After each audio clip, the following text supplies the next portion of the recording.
favor. This is actually, to put it mildly, an economic scandal. Fraud. Not fraud, it's a scandal. Scandal.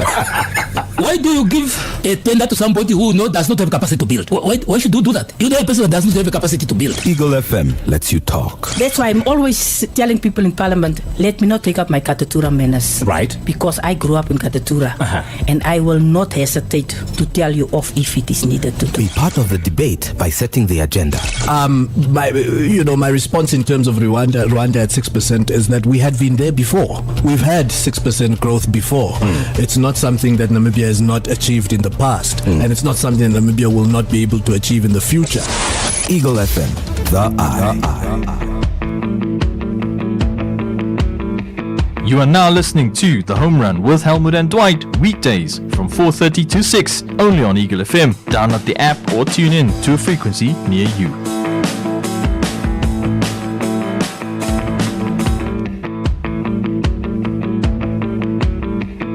Tune in to The Home Run with Helmut and Dwight on your number one talk radio station Eagle FM and be part of an in-depth discussion on events you didn't know you needed to hear until you do. From Namibia, Africa and around the world. Tune in from Monday to Friday from 4:30 to 6 p.m. only on Eagle FM.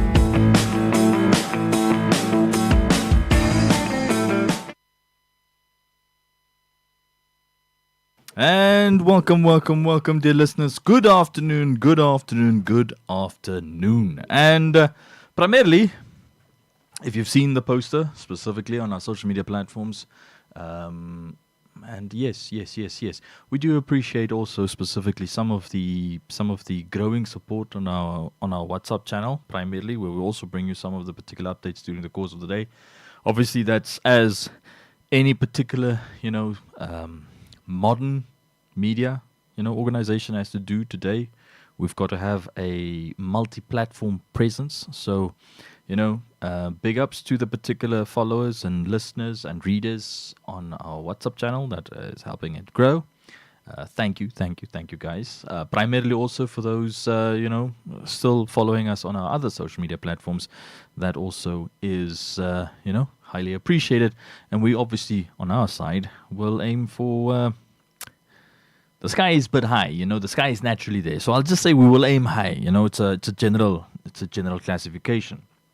And part of this obviously revolves around a lot of the particular stories that we obviously bring you here, some of the discussion points, some of the topics, some of the insights, some of the dissections. Today we're going to take it a little bit, or do a tad bit, slightly different in today's particular consideration, because we will be looking at a topic. It flew under my personal radar for a long time, technically, because I only have two sets of eyes and one brain and one body. I can't be everywhere.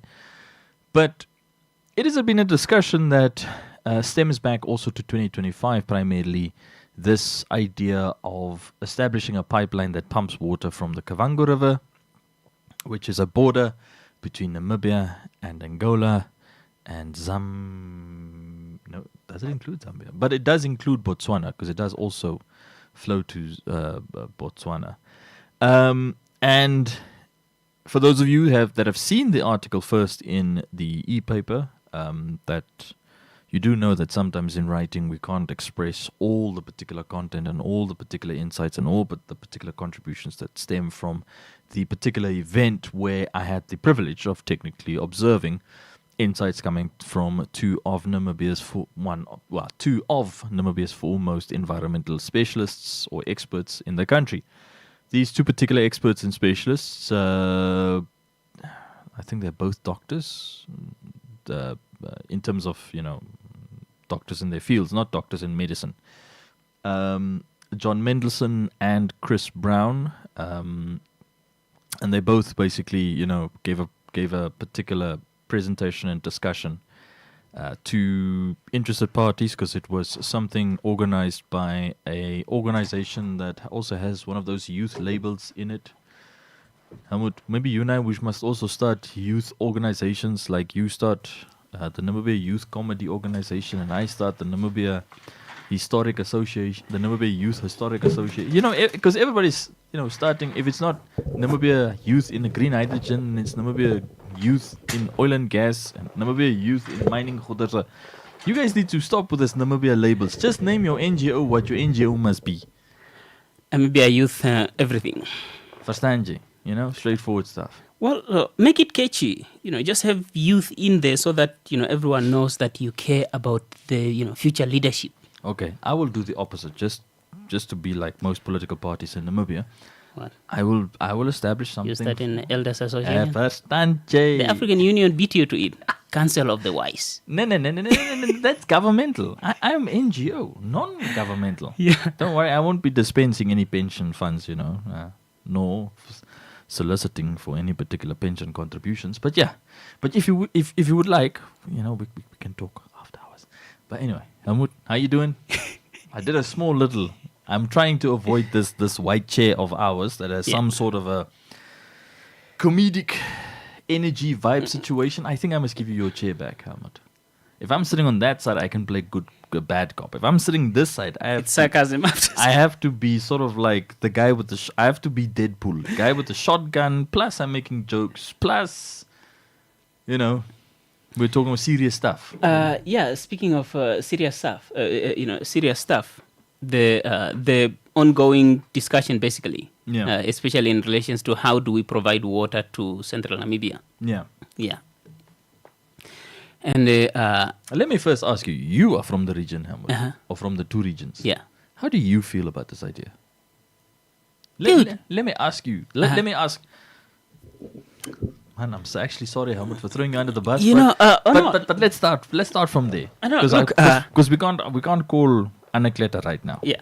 Look, I think I would have a lot of things to say before listening to Dr. Chris. Yeah. Yeah. So you are technically going to be the appetizer before we get to him. Because okay, look, he did mention a lot of things because I like how one of the questions he was asked was the alternative. But like you said, we'll get there. We'll get to them in a few. Yeah. So just the Helmut's point of view, and thank you very much for that luxury.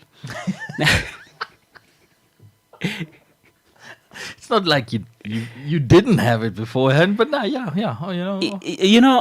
remember when I was in high school, and we were talking about,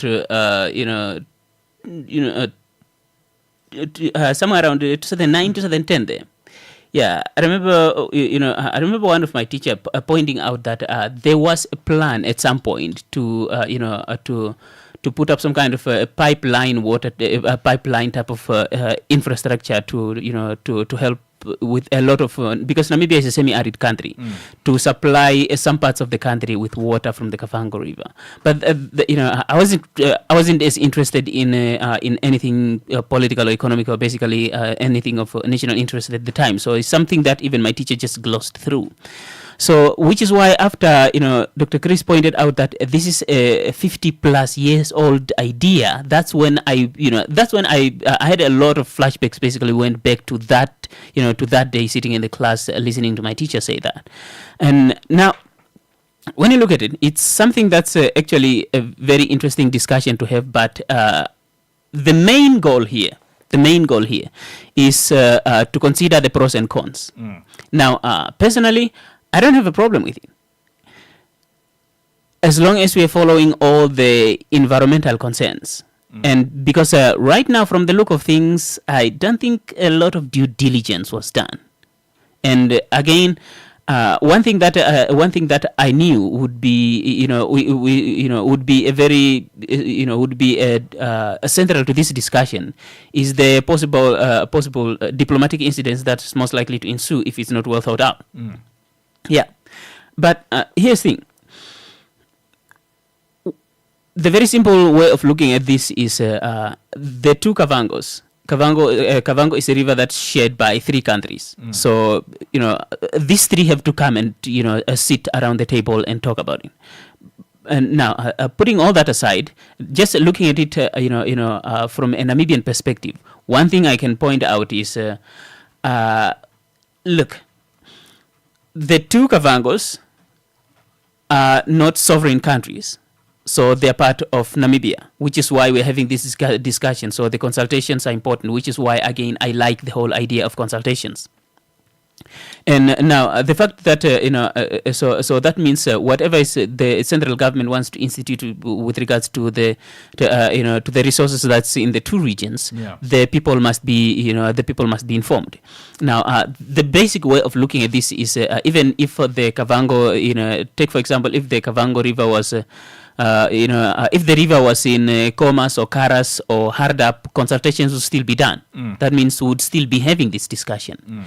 But it's much even more. But because of its location, it makes the discussion even more broad, because now the discussion, I'm not sure if you've noticed, but it's slowly resembling the aquifer discussion and the uranium explorations because of the transboundary reach of of that body of water. So the aquifer is transboundary, the Kavango River is transboundary, the Zambezi River is transboundary, the Orange River is transboundary. So we have a bunch of rivers. We still none of which runs within the country, so that we can just make decision on our own without consulting any of our neighbors. All the rivers that we have requires us to consult, at least the big ones, requires us to consult our neighbors to do whatever it is that we want to do with them. Except Orange. Except Orange River. Now that one is South Africa. We have to get past that protocol. 12 pages of all protocol observed. Yeah. Now, so first of all, one thing that you see here is you have a debate can be had, or more like an argument for or against can be had on both sides here. Yeah. And one again that is a no-brainer, doesn't require pointing out, is the tourism aspect of it.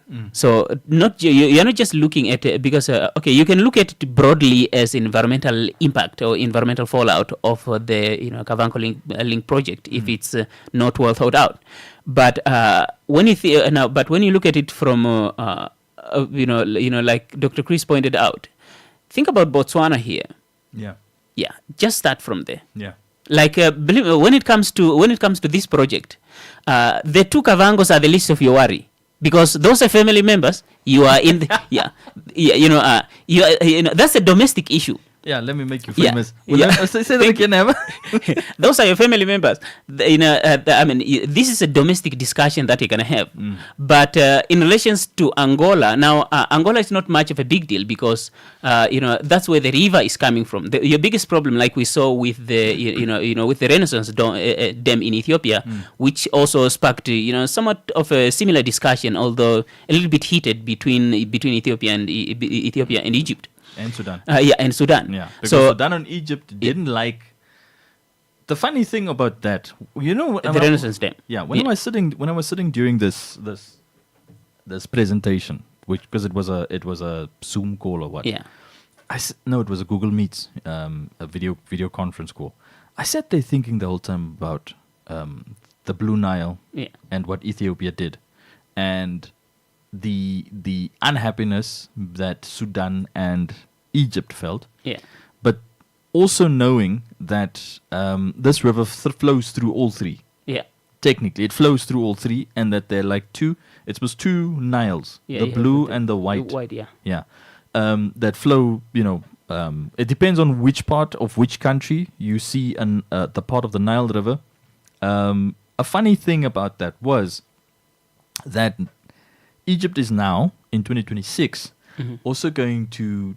I told you almost that story, what they're doing, what they're going to do. They're going to build a channel from the Nile in their part that technically will feed like a massive regreening of the Sahara in Egypt to start a massive green scheme in the Sahara so as to not be dependent on the... the wheat and the agricultural imports from Russia and Ukraine. Yeah. Because those were their particular clients. And then they realized also now this nonsense with the block plus block equals unblock. It's just making things worse. Because they don't get fertilizer. Yeah. You were still saying, Helmut? So what I was trying to point out is I like how we're having this discussion. Like, what do the people that live along this river have to say? But we are more just having, it's a little bit of a heated debate. Yeah. But I'm not looking at that as as a bigger discussion, at least not in comparison to, to the discussion that we're going to have, take, for example, 15, 20 years from now with Botswana. Or let me just say, can even be earlier than that, depending on the amount of water that you're pumping. Yeah. Yeah, and I know the pumping is most likely going to be seasonal, not just all the way through. Not just all the way through. But here's the thing, though. My worry. Yeah. Before you get to that, here's the thing. Yeah. My worry is, why is this for Windhoek's needs? Helmut, Windhoek is closer to Neckartal than Windhoek is closer to the Kavango River. I'll say it again. Windhoek is closer to Neckartal than Windhoek is closer to the Kavango River. Okay, first of all, like I told you earlier, I would have a lot of things to say Yeah. if you asked me that question before listening to Dr. Chris. Yeah. Because after he said this is a 50 plus, when was that? Was put together in 1974? Yeah, this was 54. I wrote the article. It was 50 something years ago. Yeah, it's the idea was put together in 1974. We are talking about pre-colonial times here. Yeah. Now, I mean, post-independence. Yeah. But here's the thing. When that was pointed out by Dr. Chris, the first thing that came in my head was, is there anything that is organic with us? Like just something that we came up with, not something that we adopted and we are basically resuscitating into existence? Because this Kavango link seems to be one of those projects that we are resuscitating into existence. Just like Neckartal. Yeah, you did point that out. I sat here most in the studio when I started here at Eagle FM, and I told, who was it? It was Wanda and Charles at the time. I told them, did you guys know that Neckartal is not a Namibian idea? Neckartal is the only dam that NamWater built in modern-day Namibia. Everything before this, they just inherited legacy infrastructure. So they just have to play, when you send out the maintenance guys, your maintenance crew is just a bunch of bricklayers and plasterers that have to go and make sure, okay, the crack here is been sealed up. But the sightseeing, surveying, site surveying and the engineering that went to build the whole thing from the ground up. Yeah. The whole thing that was built from the ground up, Yeah. was done by an Italian company, Salini. When Neckartal was built, it was an Italian company that built it. A German idea 100 plus years ago. No, because if you Google, if you find the dam's name, you will find an obscure internet source or website that was established here in Namibia. Yeah. It'll have low budget graphics and all that. I'll give it that. Low budget. But then when you find the name of the architect or the engineer, the guy that came up with the plan back then, and you take that guy's name and you Google search it, you throw it in a Google search, then it confirms to you who that guy was. And he's particular, because it does say he was in German Southwest Africa at the time. Just like I told you about Abanap. How many people have you heard speak about Abanap? Besides what I saw there between Tsumeb and Grootfontein. Namibia, Helmut, has got hidden secrets now. That if you accidentally stumble upon the thing, you're going like... You'd think it's new. Then you see where the planning for us was. Yeah. At what level it was. And how some of these plans... And yes, if you look at the SOEs of Namibia, like Transnamib, NamWater, and definitely NamPower, they've got libraries there with them that you don't easily see or read about in your textbooks in schools. Information that would help to inform you. Because if you had to go look at the information sets that the Europeans, the South Africans, and the Americans exposed to, the new generations, these are information sets that gets incorporated at every grade. With us, you go Namibia, then you go, and it's not even like it's like the nice parts of Namibian history, like looking at the battles here and battles there. That what I was exposed to. You gloss over into a part. Wait, let me become famous for a moment there. You gloss over a particular part in primary school. You get into African history. You go like, Because if with the moment the reason why I say Aitoch is the primary school up to high school textbook just before grade 10 that I had. Yeah. Those particular textbooks were trying to speak about, the first ideas of African independence, but it was here the DRC's, Ghana's, the Uganda guy Nyerere, because Nkrumah was from Ghana. Yeah. It gave you that idea, but it just touches on the major figures. You don't understand the major concerns. For example, Hamud, in 2026, I discover that Lumumba and the guy that was his president, the guy that Lumumba wanted to get rid of out of the presidency, they were the reason for Lumumba's death. All the particular information I've been looking at has been how someone has framed it to their advantage, painting Patrice Lumumba in this particular glorified sense. But if you go and look up the Congo crisis was DRC, as you guys know it today, would have been split into 3 smaller countries. 3 smaller countries. And guess what? It's because Lumumba, there was a second guy, the guy that he wanted to make, that the guy was his president, and then they argued, which was the same point that you highlighted between Kenyatta's dad and Odinga's dad. And Jomo Kenyatta. Yeah, Kenyatta and Odinga. Yeah, the two dads of the two senior politicians who, I know, for some reason, just inherited the same job descriptions. Talk about monarchy. So, it doesn't zone in on those things, right? So you're shown. Look, that's the very same thing that is basically transpiring right now. Right now in Senegal, if you are following what's going on, if you've been following what's going on between Faye and Saki, and I work my Saki, Macky Sall. No, not Macky Sall. Songo. Oh yeah, the guy that's now speaker. Look, they started off, and look, this is a very interesting pattern that you'll see in the history of African leadership. When they started off, which is why I keep asking you in this whole Africa Continental Free Trade Area, let's bring Africa together. The Africa Continental Free Trade Area is predominantly economic idea, so that is not much of a big problem with that. An interesting related to that. FCFT? No, I'm going to a book launch tomorrow about that. Oh dear. So look, the thing is... So I'll let you know if there's a book that you could buy from that. Look, the thing is, just look at Namibia, for example. Yeah.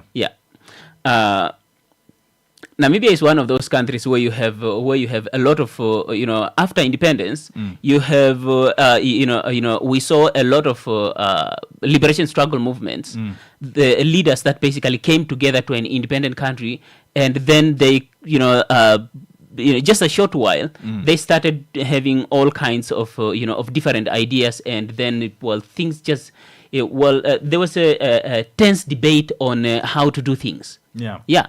But, that's actually one of my favorite topics, but I know we don't like to talk about it. That's why Miongo is in Denmark. True. Yeah. And again, that's this is why you have this whole tension between Faye and Songo in Senegal, because they came together. They ran basically against the. It's like they joined their effort. Very well to get Faye into Faye into presidency. Yeah. But once Faye is in presidency, all of a sudden they have different ideas on how to move forward, and that was the same thing with pretty much the same thing with. Oh, by the way, Angola here you have MPLA and UNITA, Fenline, all those. The exact same story. Because when the Portuguese pulled out, the Portuguese was like, okay, sharp, Owens. Okay, now there you go. It's now your time to shine. Now, but the most fascinating, example, because it's well documented as far as the sources that I've seen is, in comparison to other dichotomy type of how to move forward with power once independence has been achieved for a lot of these countries, and still maintaining freedoms and freedoms of association. Guinea. Yeah. Which one? Which Guinea? No, not Guinea. Burkina Faso is an excellent example. Yeah. Because Thomas Sankara had Thomas Sankara wanted to go east in his leadership. in terms of it's more like he was a follower of Lee, the guy from Singapore. Yeah, I think so. Because he liked what Singapore did. Yeah, but one of his well-known project, one of Thomas Sankara's well-known project was sending a large number of youth to Cuba for skills development. Yeah. But after Thomas Sankara's death, also backstabbed by his own friend. Exactly. What's the guy name? Blaise Compaoré. Yeah. The one who apologized, I think, 2-3 years ago to his wife. After just before Traoré took over. Yeah. I'm sorry, I backstabbed my friend in the name of power, which I said. No, it's from him that Traoré took the. Yeah.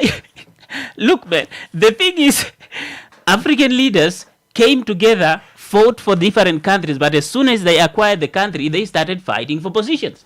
Yeah. And this is. Yeah, that's us. Look, it's a fascinating pattern. That's us Africans. we just know how to drop the ball. You know, there's a famous thing in Afrikaans, ne? Specifically, it's a rugby terminology, you know. But in English, we adopt it from English. No, Butterfingers, you know. But the famous Butterfingers. But the famous statement, like slippery finger. Yes.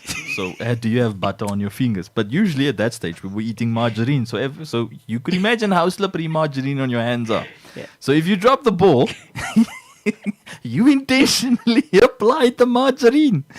But yeah, Helmut, you were still saying. Look, the reason why I'm saying now Burkina Faso is an excellent example is there's something, you know, if you just look up, is it the lost kids of Thomas Sankara? Because Thomas Sankara's that project.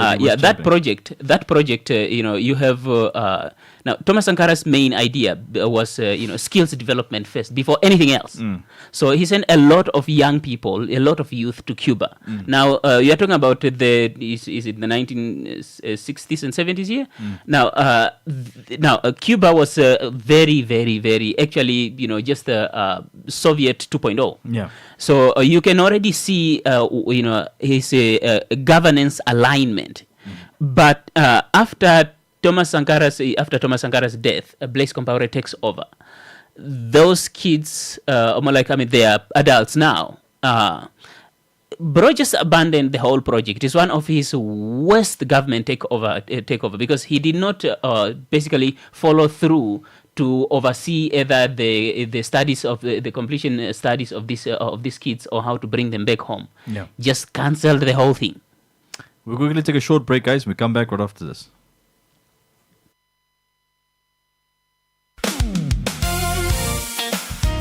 What's not to love about USave's special mid-August combo? For just 219 Namibian dollars, you can get 5 bags of essential foods, 2.5 kilos of Champion Super Maize Meal, 5 kilos Bokomo Fit Cook Flour, 2 kilogram nice rice, 1 kilo selected Grande Pasta, and 2 kilograms Marathon Sugar. That's just 219 Namibian dollars for 5 bags of essential products. Yes, we all save at USave.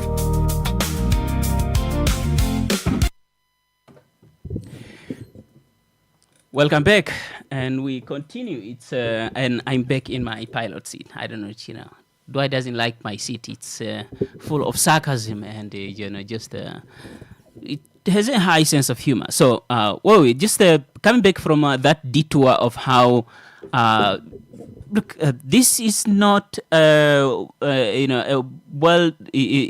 not a documented fact. It's just I like patterns and.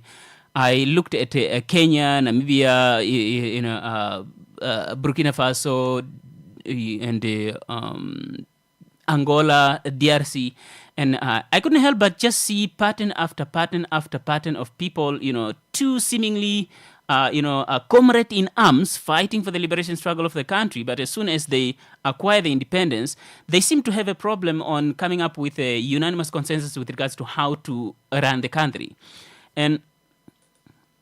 And I believe much of the problem was that more often one of them wanted to go east, aka wanted to do things the Soviet way, and the other wanted to do things the American way. And you can imagine, this then becomes a proxy fight for a dominance of that particular part of the region of either particular country or region of the continent.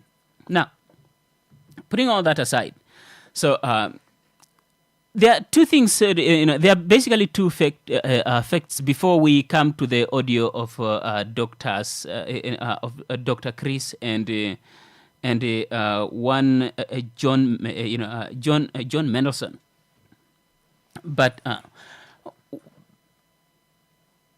as you know, just still have to mud and white and see if we can just use some of the audios, because I found them very enlivened. I found their expertise more like their point of view, expert point of view, basically, on the whole.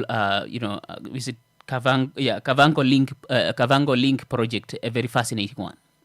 Their point of view on the subject and the alternative to the whole Kavango Link project, which would be more beneficial, not just environmental protection wise, but also source of financing, and most importantly, the longevity. So here's the thing. The two Kavangos are regions, and that means they are regions of the overall Namibia. So that means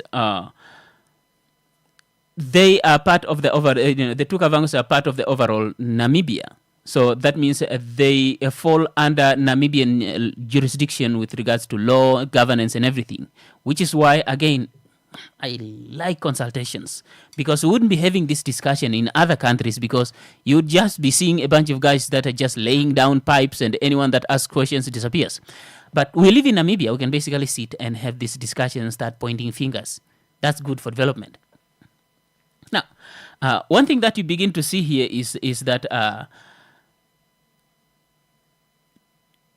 listening to I believe this is why we have schools now. Let's just bring in experts. Let's bring in experts, like environmental experts. Let's bring in environmental experts, and then we can listen to what are they going to tell us with regards to the long-term impact. Namibia is a semi-arid country.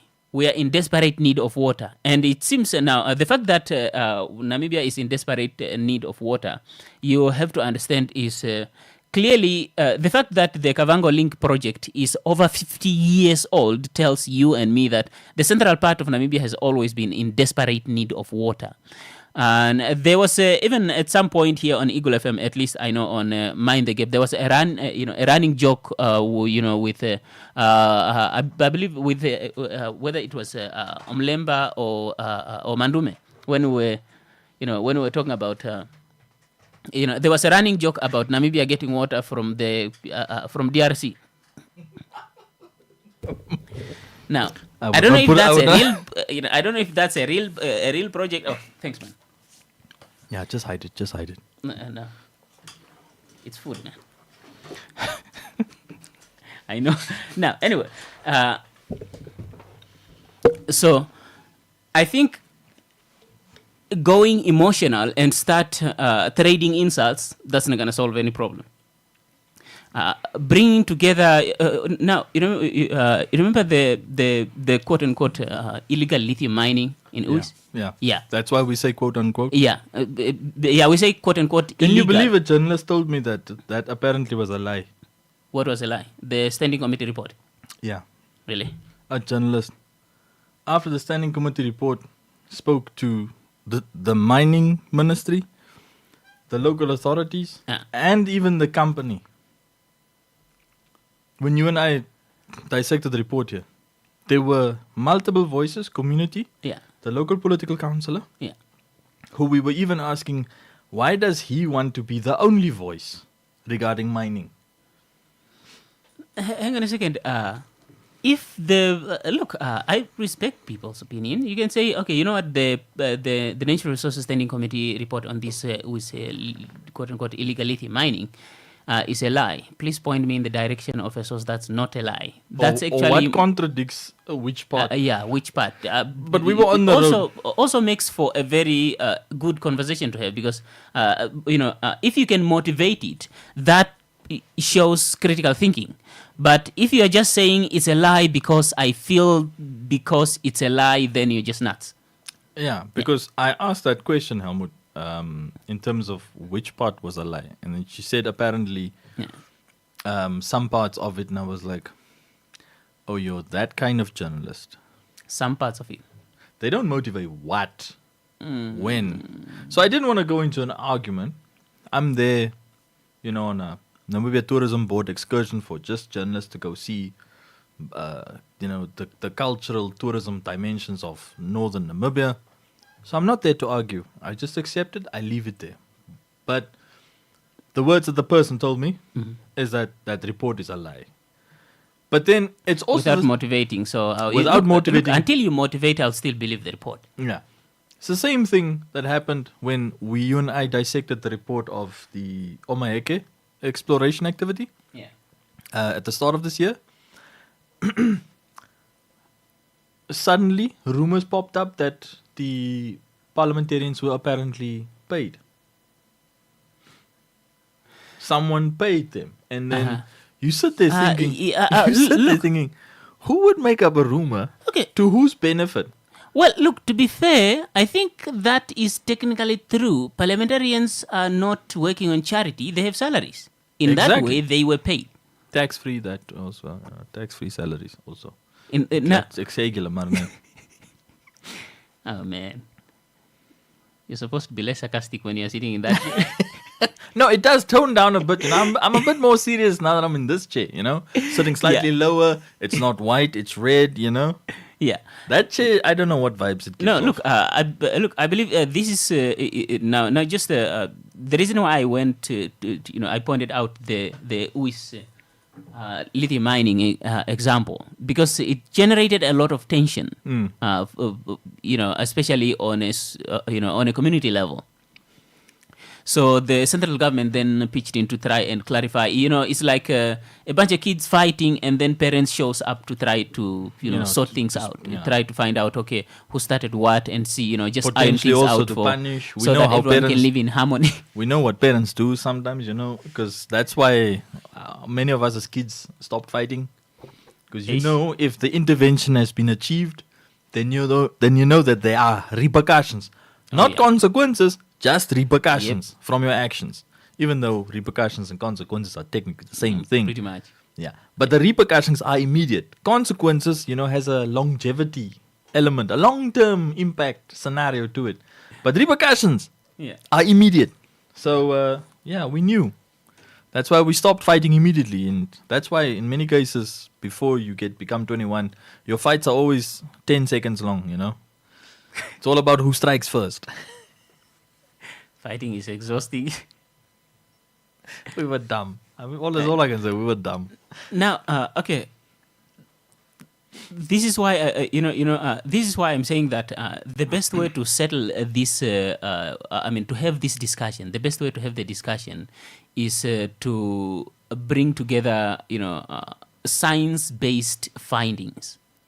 Yeah. So, what are the environmental impact, if there are any? Yeah. So, if what is the cost associated with it, and how is it going to be paid back? Because I don't think we have that money, but if we have it, even better. Now, here's the thing: if we access it some way, nice. Nice. But you also have to now. The reason why it's important to have that discussion. With experts is so what are the possible negative environmental impacts, because if they show up without because if you don't gather enough information before building the whole thing, and in 2 maybe 5 years you start having very negative impacts that are showing up, impacting not just your country but also your neighbors. In this case, which will be Botswana. You have to understand it. If there is an impact, which is why I'm saying the 2 Kavangos are the list of Namibia's, aka central government's worry in relation to this project. Yeah, it's Botswana. Yeah, but that now makes it geopolitical. Exactly. Look, over a resource. which it is. Look, the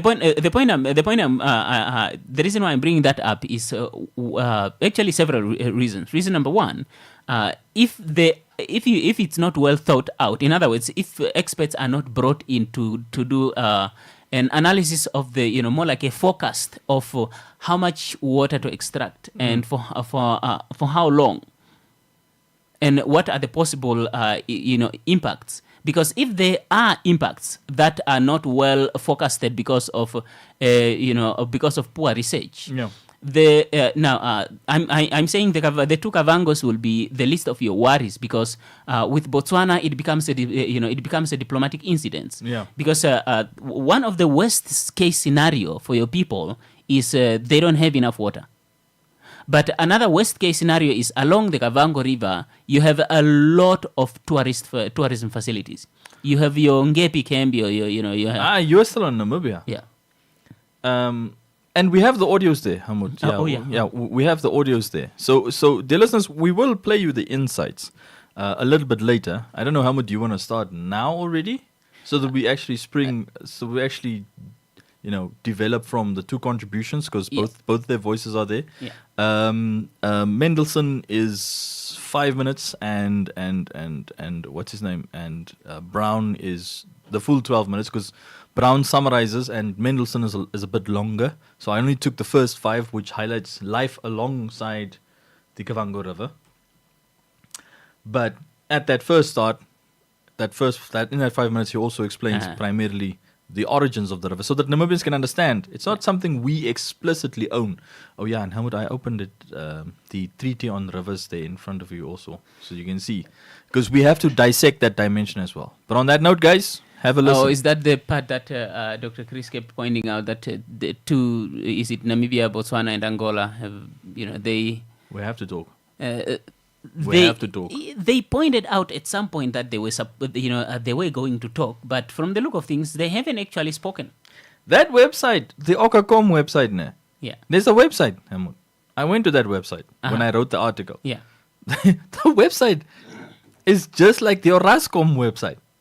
Was updated like 1,000,000 years ago last. You don't know, and that's why I had to find that bone of contention that sprang up at the start of the year. Yeah. Where the South Africans were blaming us for being surly and belligerent regarding that expansion from Lesotho. Yeah. The pipeline. The water supply. Because that's where the Orange River is. Yeah, but it's the Senku. Yeah. That part of the orange is here from Free State. It becomes the orange. Mm-hmm. From Lesotho, where it starts in the highlands, it's known as the Senku. That's why the commission's name is the Orange Ora, and the S is the Senku part. So Orascom, which is that Orasacom, SE, the SE is the Senku part, signals the two parts of the river, whereas the Okacom, it doesn't speak to the... What's the river's name in Angola? Helmut, the one that flows into the Kavango River, the Quito. The Quito River, yeah. The Quito River, because the Quito River is in Angola. Yeah. So where those two rivers start, or where they technically connect in, is in Angola's side as well. And that's the part of Giriku. Yeah. Yeah, just I think about less than 100 kilometers. But it's in Angola side. Yeah, it is in Angola. Because I know Giriku is this side.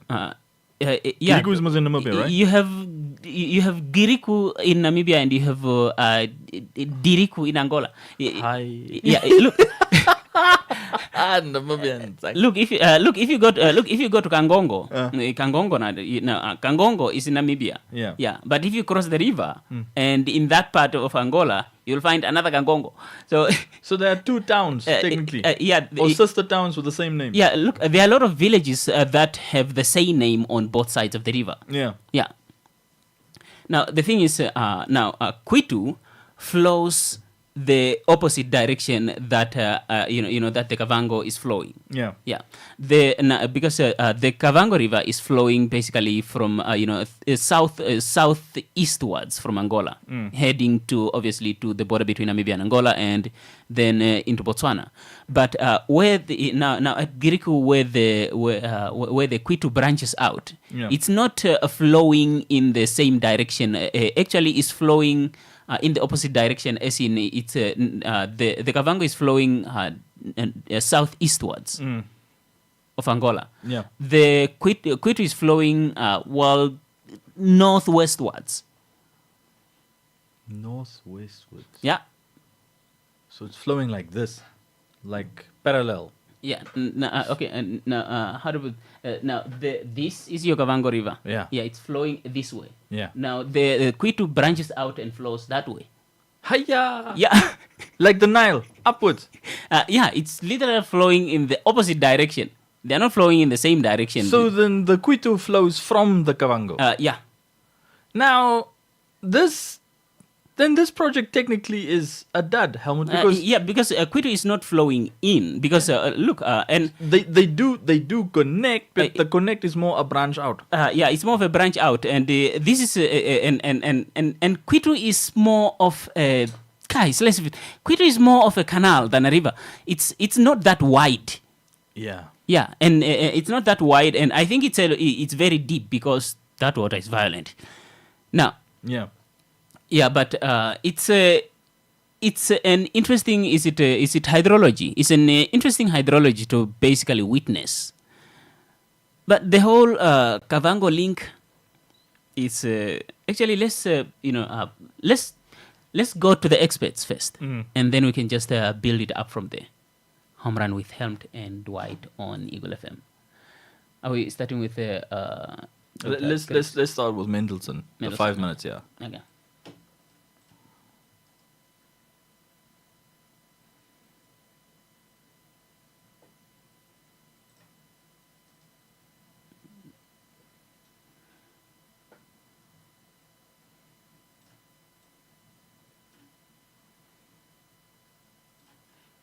Showing you some more information. I just want to try to persuade you all that the Okavango Basin, and I'm talking about the whole basin, which extends from Angola through Namibia and into Botswana, is a really special place in the world, economically, hydrologically, and environmentally.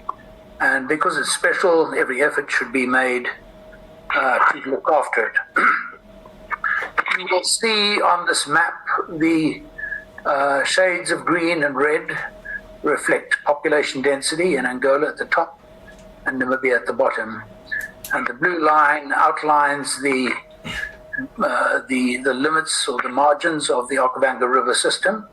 So you'll see much of it is in Angola, and then it comes down through Namibia, the main river flows in at Katwitwi, just north of Nkuru, and then down along the river, past Rundu, and out at Mohembo into Botswana, into the world-famous Okavango Delta that you see in the bottom right.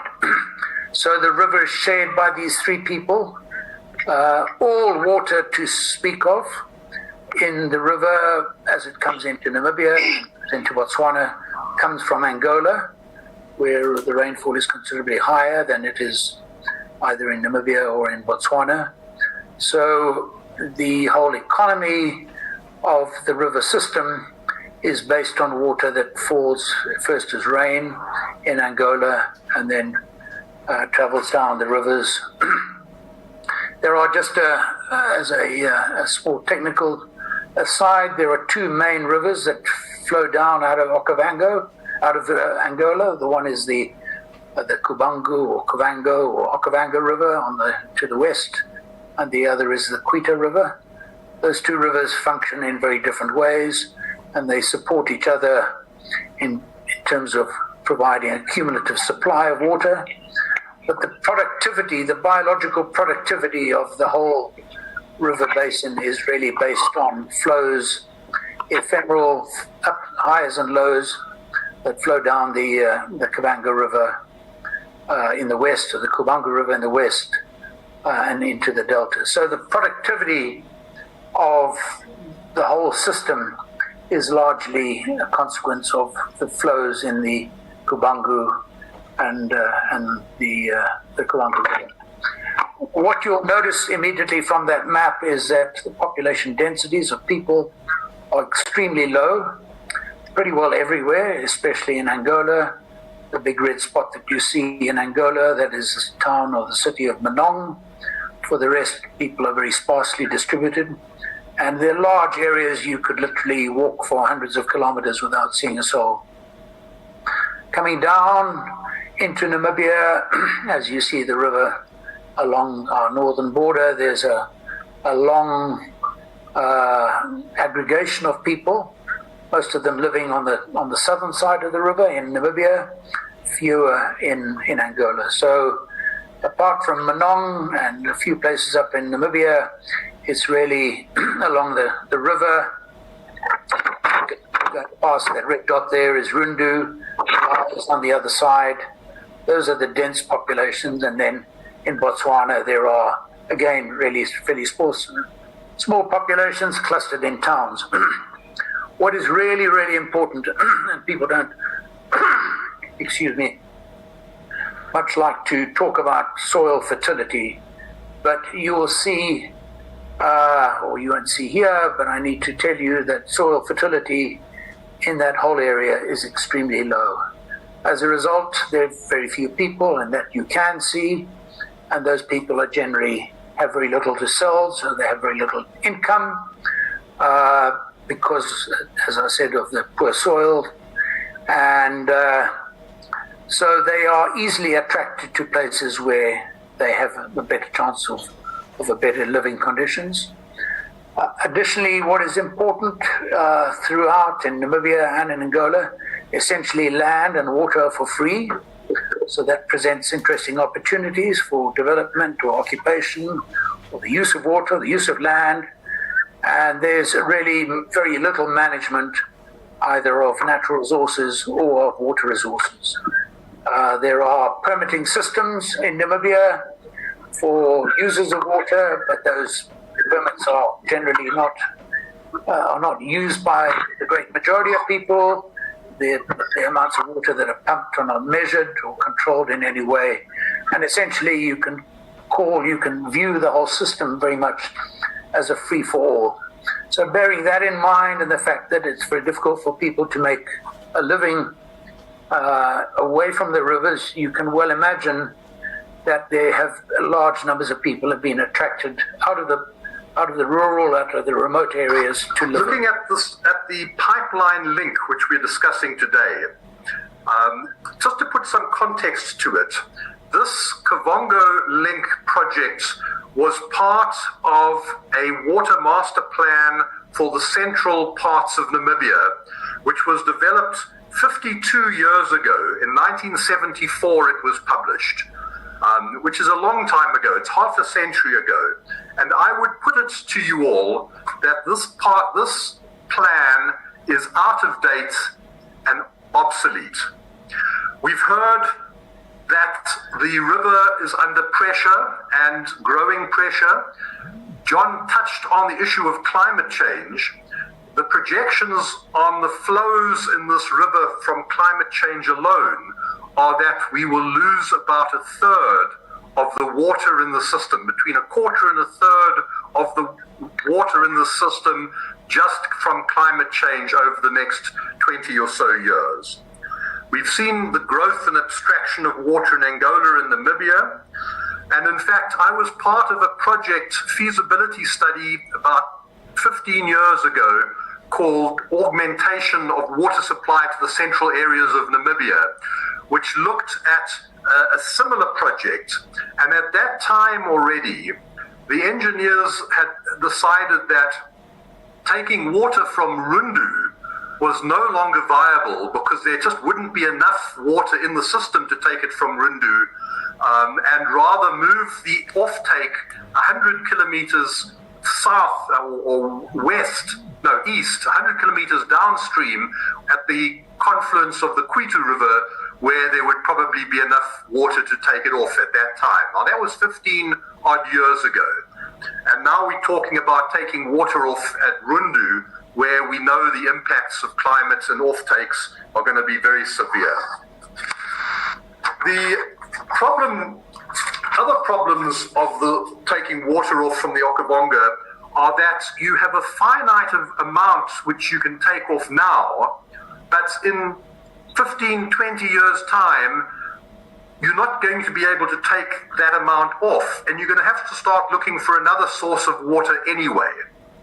So why go through a project and spend $7 to $9 billion of taking water off a river which you know the volume of that water is not in your hands. You don't control it. It's all in the hands of climate change and the Angolans to decide how much water is actually going to get to us.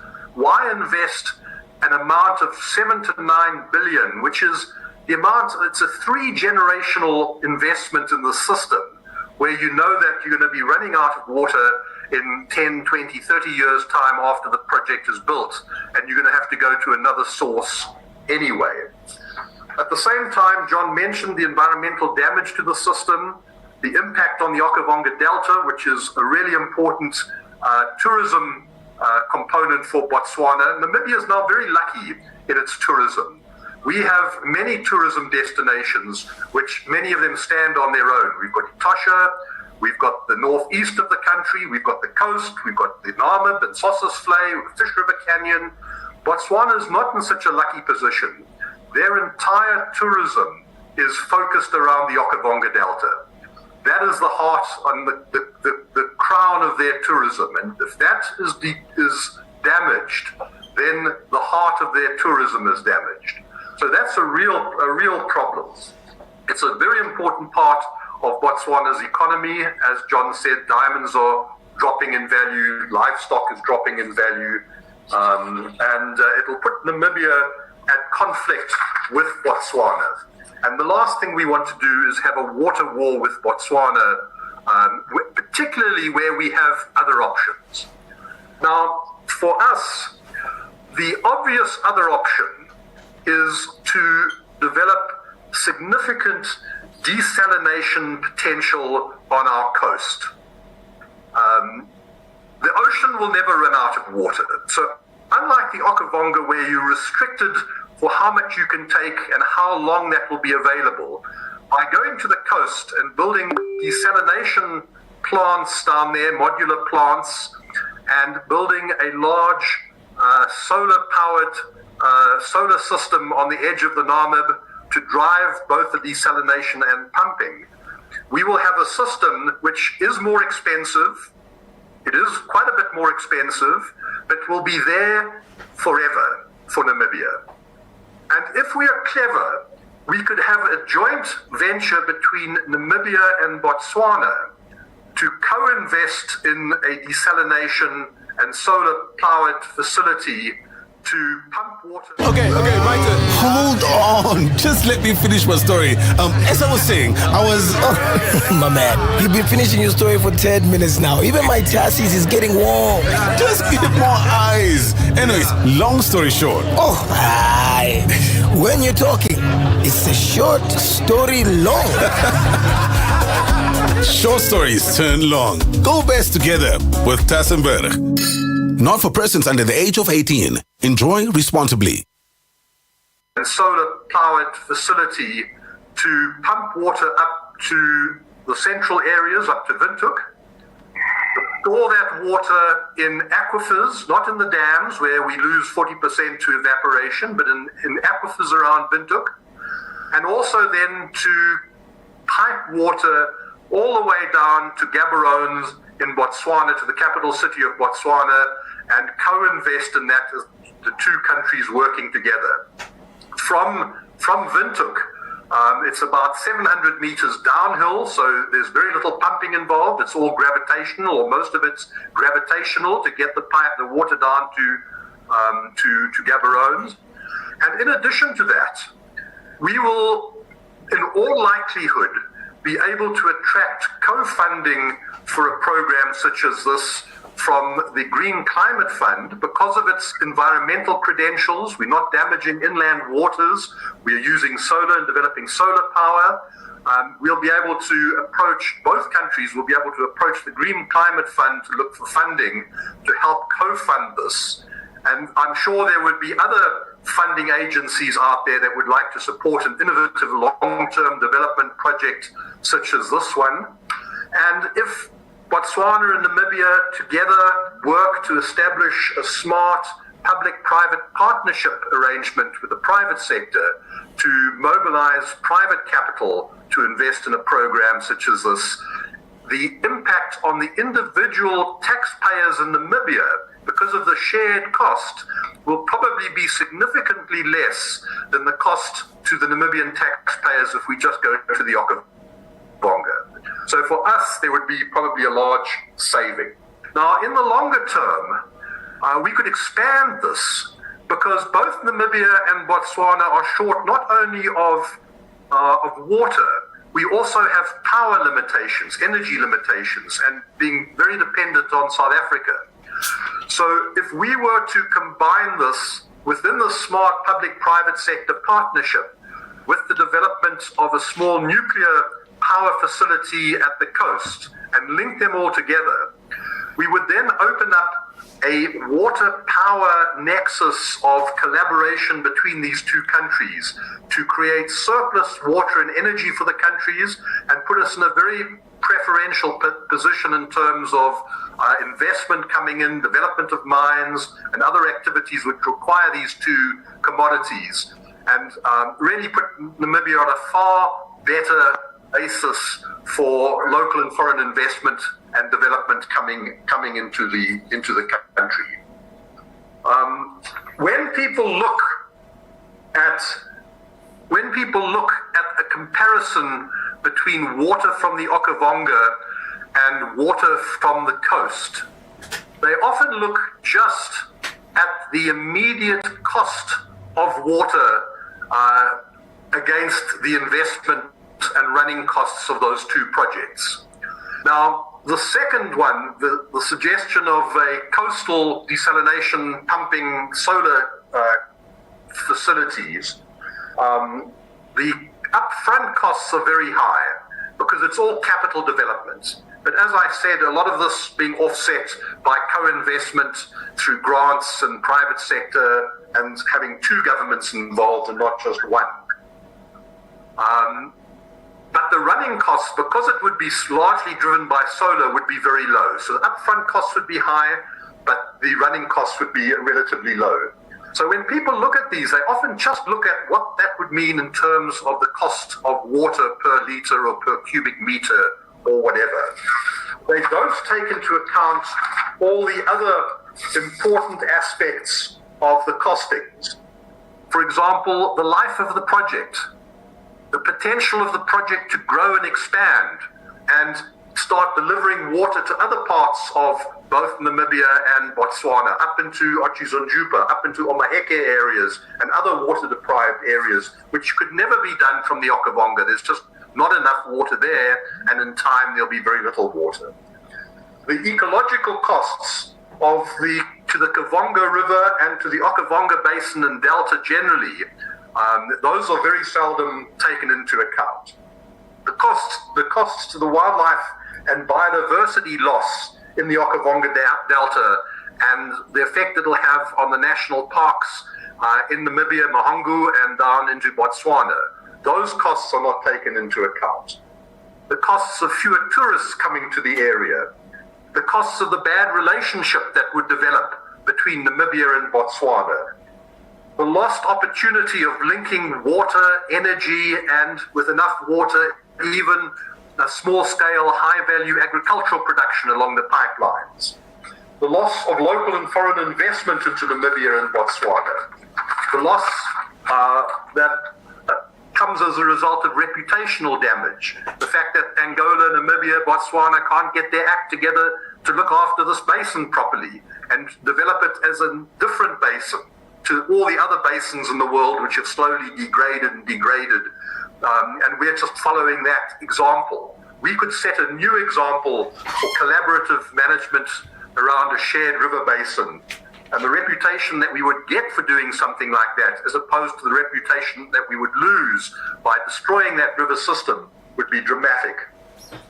And the loss of a dynamic, integrated vision for long-term development, particularly with Botswana and Namibia working together and later pulling Angola in, it's part of the basin, and into this vision and developing it, would be dramatic. So, we put out there a different vision for water, energy development in Namibia that doesn't go to the Okavango, doesn't cause conflict with our neighbors, doesn't degrade a really vital, globally important ecosystem that is both a World Heritage Site and a Ramsar site, and rather goes to the unexhaustible supply of the Atlantic Ocean, a supply which you can grow and expand over time, and which has a long-term vision for the country, both for its water and its energy. So thank you. That's our vision of what we would far prefer to see than a pipeline to the Okavango River.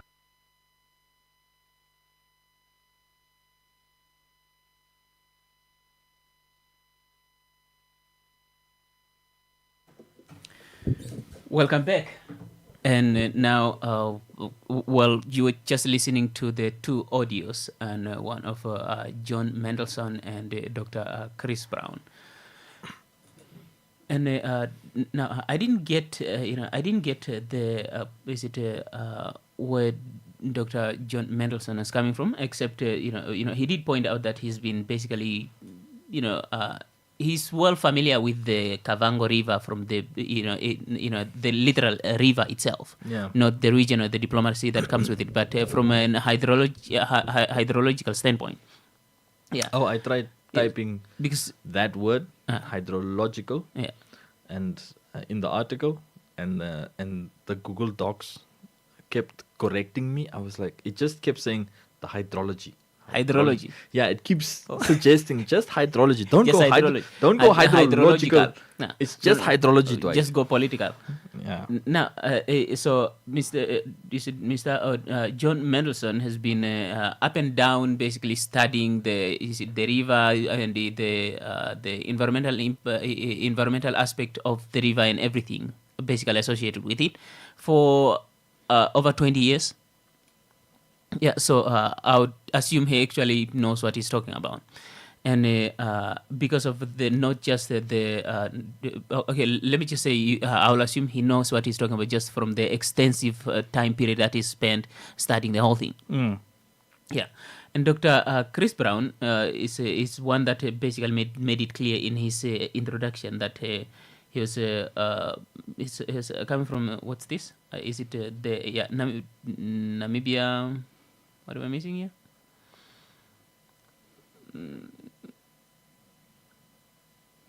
Namibia Chamber of Environments. Yeah. Yeah. So, which is why that's why I pointed out earlier that it's listening to experts here. Now, I'm not saying let's listen to experts because central government doesn't have experts with regards to projects like this. I'm assuming they do have those experts. Yeah. And Namwater themselves, they have their own experts in terms of engineering and basically doing all the studies for them to make a rational decision. So this discussion, on the other hand, is interesting to have from the perspective of just the general public, and it's very easy to have the discussion from a heated up, more like a political, a cheap political points, but I feel like, we'll solve the issue much easier, or more like the discussion will be much easier to have if we just, not look at how I feel about the project or how you feel about the project, but what are the experts saying? Yeah. Yeah. What are the experts saying? And we can just cover from there. So the cabinet basically gave the whole project a green light back in 2024. And from the look of things, the discussion, at least in its full intensity, it's only happening now when the cabinet has given cabinet gave a green light in 2024, and the construction, from what I gather, has already started. Yeah. And that's not on the Angolan side. Yeah. Yeah. Now, the reason why also one thing that I think I believe it was Dr. Chris Brown that pointed that out, that is it the augmentation of water supply for central parts of Namibia. That is the now this is some now that also I think was pointed out as one of the possible alternatives. Now with regards to the two audios that we listened to. Okay, when Dr. Chris Brown came up with the suggestion, because he was asked the question was asked was the alternative that this Kavango link, and the discussion seems to have ruffled a couple of feathers. Yeah. Now, what is the alternative? Because first of all, Namibia needs water. We are a semi-arid country. We know that, and every time there is an El Nino and La Nina, we more often end up with the El Nino. That means we don't have enough rainfall. Yeah. And we have a lot of we have a food security discussion that we'd like to settle. So a solution that when someone figures out a solution to supply, especially the central part, which is the dry part, with water, that's a brilliant solution. But that doesn't mean just cook up any solution, without considering the long-term impact, especially environmental impact, because the discussion itself is very environmental in scope.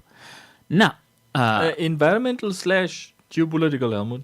Yeah, thank you. Environmental / geopolitical. Let's make it that, yeah, or environmental - because they are combined together. Yeah. So environmental - geopolitical. Yeah. Geopolitical because you are looking at what? The delta. Yeah.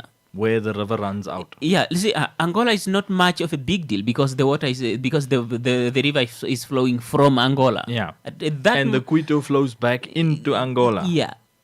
So with Angola, maybe there are going to be issues, but not as big as issues that may arise from it. With if we start like Dr. Chris Brown pointed out, extracting or more like if the long-term impact of the project begins to impact Botswana's tourism sector. Yeah. Then you have to understand that if Botswana's tourism sector is impacted because of the of the river issues, that will also impact Namibia's tourism sector. Yeah, but Brown explained it that Namibia has more tourism activities than Botswana because Botswana's entire tourism economy depends on the delta. We can show a coastline. We can show. They don't have that luxury. We can show a whole bunch of national parks. They've got a couple of national parks, but the biggest one is in the delta. Yeah. So part of the delta is it's the whole delta technically because the delta exists on majority. Because for us, it only starts there where Zambezi, the corner, where you get the Zambezi and Kavango corner and Kavango East corner. They right there with the arm stretches out. Yeah. The delta technically for Namibia is just that corner, but for Botswana, it's the whole thing. It's the whole north, from northwest to northeast of Angola, of Botswana. The delta is the whole of northern Botswana, which you can quite clearly see. It will be a bone of contention with our neighbors to the east. You see, this is why I'm saying, this is why I'm pointing all the attention towards what the experts are saying most, because Cabinet gave it a green light, I assume, after consulting their own experts on the issue, both the environmental and diplomatic. Yeah. And now I'm assuming they ironed that out because in 2024, Ibrahim Nehemiah, CEO of Namwater, pointed out, basically was for the idea, and one gentleman who is the acting chief engineer at the time, that's is it Saltiel Shanika. Now you have this institution which is public that is siding with the cabinet. Cabinet is its boss, Helmut. Yeah, I know. Technically, I do. So, but I don't know how cabinet thought. No, I'm assuming because I don't want to assume the opposite, because the opposite would be, just me going full mind the gap. I will do that on Sunday. Okay. Yeah. So now I'm assuming, there's experts. there's a lot of articles that were written up until this article that I wrote on this discussion. Yeah. The discussion of the two experts. Yeah. But yeah, you were still saying. Yeah. Now, the thing is, the reason why I'm pointing all the direction in the all the attention in the direction of the experts is because they seem to be more like opposing views on the implementation, or like on the implementation of the Kavango link. The two experts that we listened to seem to lean in the direction of this is a terrible idea. But if you look at the government's move, and especially the approval and move to implement, and the beginning of the green light of construction and everything, they are more in the direction of this is a good thing. It could solve our water issues. For Windhoek, Helmut. Now, it's for Windhoek, and that's also my bone of contention. Yeah. Because, the way the two experts described it, yeah. And if you read the Kavango Link website, yes, guys, there's a website on it that has the reports on it. I opened it there for Helmut because, that white chair where Helmut is sitting technically has got a bit of a vibe to it, you tend to forget that you are there to be serious with life. Yeah. So I like my reclining red chair this side. So the basis, it seems, even though they use a broad term and a broad explanation of the destination of where the pipeline has to go to. Yeah. So it's supposed to come until the Shedenjupa region, Grootfontein, pass into a canal, and then channel it from there. Yeah, but not now what Brown explained now. Yeah. If you read before listening to the audios, you would have thought Central is a pretty broad. Central Namibia is huge, not just Khomas and specifically Windhoek. Yeah, it doesn't point to just Khomas and Windhoek. But when Brown now identified Windhoek's needs, then I went like, why? Why is Windhoek doing this? That means, Helmut, there is a proposal. Because remember, this is a proposal probably that Cabinet had to see from someone, meaning a local authority or including the SOE's NamWater. Someone made a proposal to Cabinet, to ask Cabinet and to motivate to Cabinet. Because I also saw that yesterday with the Space Science and Technology Bill discussion. What was his name?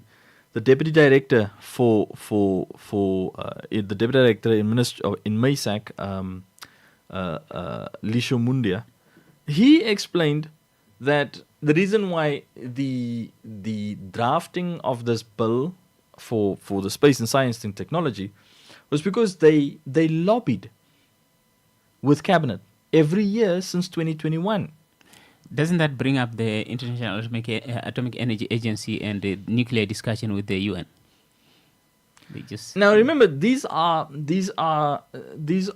government officials within government who are lobbying in order to look. It's a good thing that they're doing. Yeah. The activity of lobbying. It's not illegal. Yeah. The activity of why they are lobbying is that they're trying to formalize a specific sector within the science sector or the science industry of Namibia, meaning you've got to be definitive, and they explained it at that engagement yesterday, and we will get to the public engagement on the bill, on the space science and technology bill. We will get there, but I'm showing a process, the lobbying.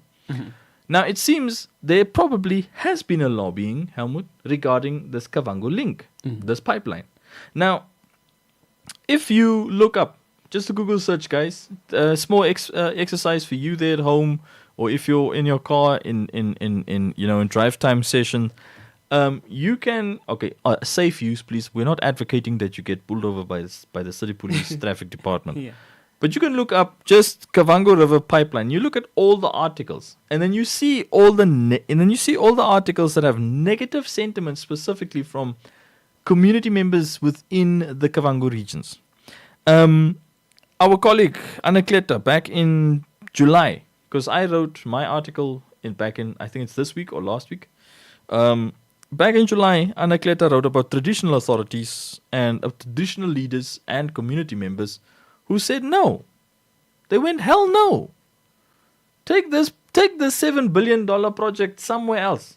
Because you're taking a resource from us. Yeah. You're not generating the resource for the region or Yeah. for the community. It's a resource that you're taking from us, which technically sounds very similar to what the mining industry has been up to. Another one has been on 18 July. Another organization, I won't mention the name. We're not here to promote other media organizations. But yeah, they cited there is now a forum, like an NGO, like a concerned community group or organization in Kavango, East, known as the Kavango People's Forum, demands a complete halt to the Nam Water Pipeline project. You remember the uranium exploration in Leonardsville? Yeah. Remember the reaction from farmers and how they which was just formed a collabo. Coincidentally, the year that the Eureka of that the exploration had to move to communal land and to public land. Yeah. Because they were going to lose out on $1 billion worth of lovely, cozy financing. But anyway, yeah, Helmut, what do you want to say to that one? No, look, that sounds somewhat similar, but not, without all the money and possible jealousy involved. But the thing is, just along the Kavango River, there are a lot of, lodges. Yeah. And these guys actually rely. A large part of their tourism activity involves the river. A large part of their, of the beauty of their places involves the river. Yeah. So you can only imagine. You can imagine a lot of them are not happy with the whole thing. Yes. Because I know I wouldn't. But that's before we get to what nature is already doing to the river. That's before you get to the. That's before you get to the. To things like global warming, for example. Yeah. And the river experiences. Let's also own this fact, dear listeners. The river already experiences evaporation because of we are in Africa. We are hot. And because it's a river. Not hot aesthetically, hot temperature-wise. Asseblief, Owens. Asseblief. Let's stay on point here. We're not talking about aesthetics. Yeah. We are hot temperature-wise. There's already... What did you mention about the surface dams in Namibia? 40%. That was Brown's claim. 40. Our dams suffer 40%... 40% of evaporation. Evaporation. A rate of 40% evaporation. Now, that is severe, guys. Now, what do you think where the Kavango River is, which is already humid? What do you think is the level of evaporation there already? For humid part of Namibia. Okay, here's one thing that is very interesting here, and that is, what is our alternative to? What is our alternative to water scarcity? What is our solution? Let me just say overall solution to water scarcity, because you have getting the water from the Kavango River, especially to channel it in to central parts of the country, which is dry because you don't have a lot of of rivers that are flowing all year round. Yeah. You have now. If we get if we just start installing a bunch of pipes in the Kavango River, we risk a lot of negative impacts that we'll have to deal with in a long run, which will start most likely from tourism in Namibia and later tourism in Botswana, and risk a diplomatic incident. That's one. So I remember one of the reason why we were told getting water from the aquifer is because one of the major risks you may end up facing in a long run, again, you have another problem here. We have water, which is underground, a whole lot of it. But you can extract it. You can. But the thing is, in the long run, you risk sinkholes. Because Lake Oshikoto is technically a sinkhole. That's just more like an engine light going on. Like, if you do this everywhere, this is gonna happen everywhere. And I suspect there is also one close to Combat. It's a mine shaft. Yeah. I suspect, but it technically is. You can think of it also like because it's how close you get to a water table below it. Where we were last year at Abanap. Yeah. That place was also too close to a water table. I heard now recently from my younger brother, a town like Rebos, there's a certain part of the town, like basically 50% of the town, is basically just above a water table. So meaning certain particular structures you can't erect, meaning double-story buildings, double-story houses, things like that become difficult, and you can't put a lot of weight on the surface. Because the whole thing is going to cave in. Same for Marintal. Very small particular surface above a water table as well. So the water is there. But you just can't put a straw in that. You just can't put a straw there. Make it sound like a smoothie. Well, not just a smoothie, like a genuine, coconut drink, You open it up because the coconut was natural. Yeah.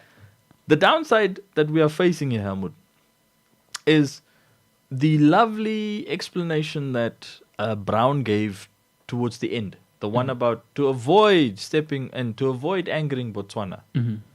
And to avoid a ecological disaster. Specifically because you will anyway have climate change creating havoc. Yeah. You don't need... You're just going to find yourself expediting the climate change problem. Or exacerbating it, just making it worse. Yeah. Right, you're making it happen faster. Yeah. Oh. You are contributing more. You can... You're basically helping climate change. Yeah. The expediting part is a good one because that's assuming a certain scenario stays constant. Yeah, which... Because then that you just probably either pushing it further away, meaning you be the cause now rather than climate change being the cause. But in the same scenario, you also can help climate change achieve its goal quicker. Look, maybe the part that I missed here is now I'm going to emphasize a lot on Botswana here because Angola, that's where the river is coming from. Yeah. If Angola, the more Angola implements projects like the Kavango link, the more we are going to be impacted because if the more installations of water of pulling water away from the river are built, the more it's going to impact the river flow, and we are going to start seeing the impact on our side. That's because we are downstream. Now Angola is upstream. Botswana is downstream. Botswana is at the end of a stream. Exactly, and which is even worse because they are not just downstream. They are at the literally receiving end. Yeah. Of the whole thing. Whatever comes out, it's like the last born sibling that gets the last scoop out of the pot. Yeah.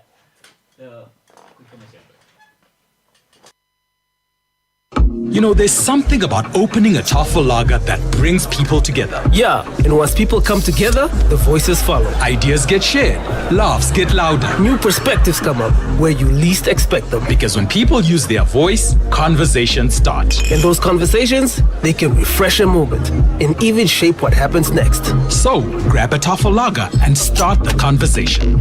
Tafel lager, now we're talking.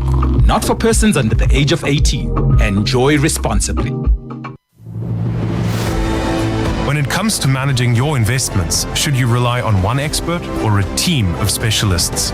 With a multi-managed portfolio from Alex Forbes, your funds are guided by carefully selected investment experts working together to pursue more consistent outcomes. We pair the right managers behind the scenes so you don't have to manage multiple relationships. Strengthen your investment destination. Visit alexforbes.com today. Alex Forbes Namibia is registered and regulated by NAMFISA.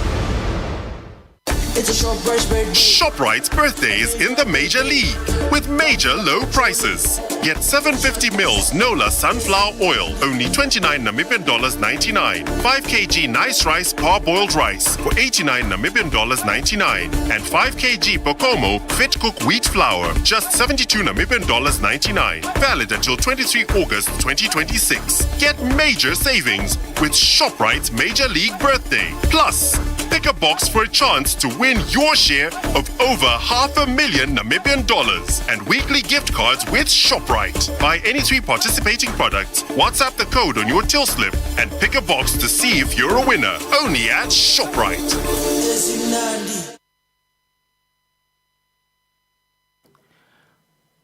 Now, welcome back. So, home run with helmed Dwight, blah, blah, blah. You get the drill. You know the drill. So, Angola is upstream with regards to this whole Kavango discussion until you start bringing in the Carnivale River.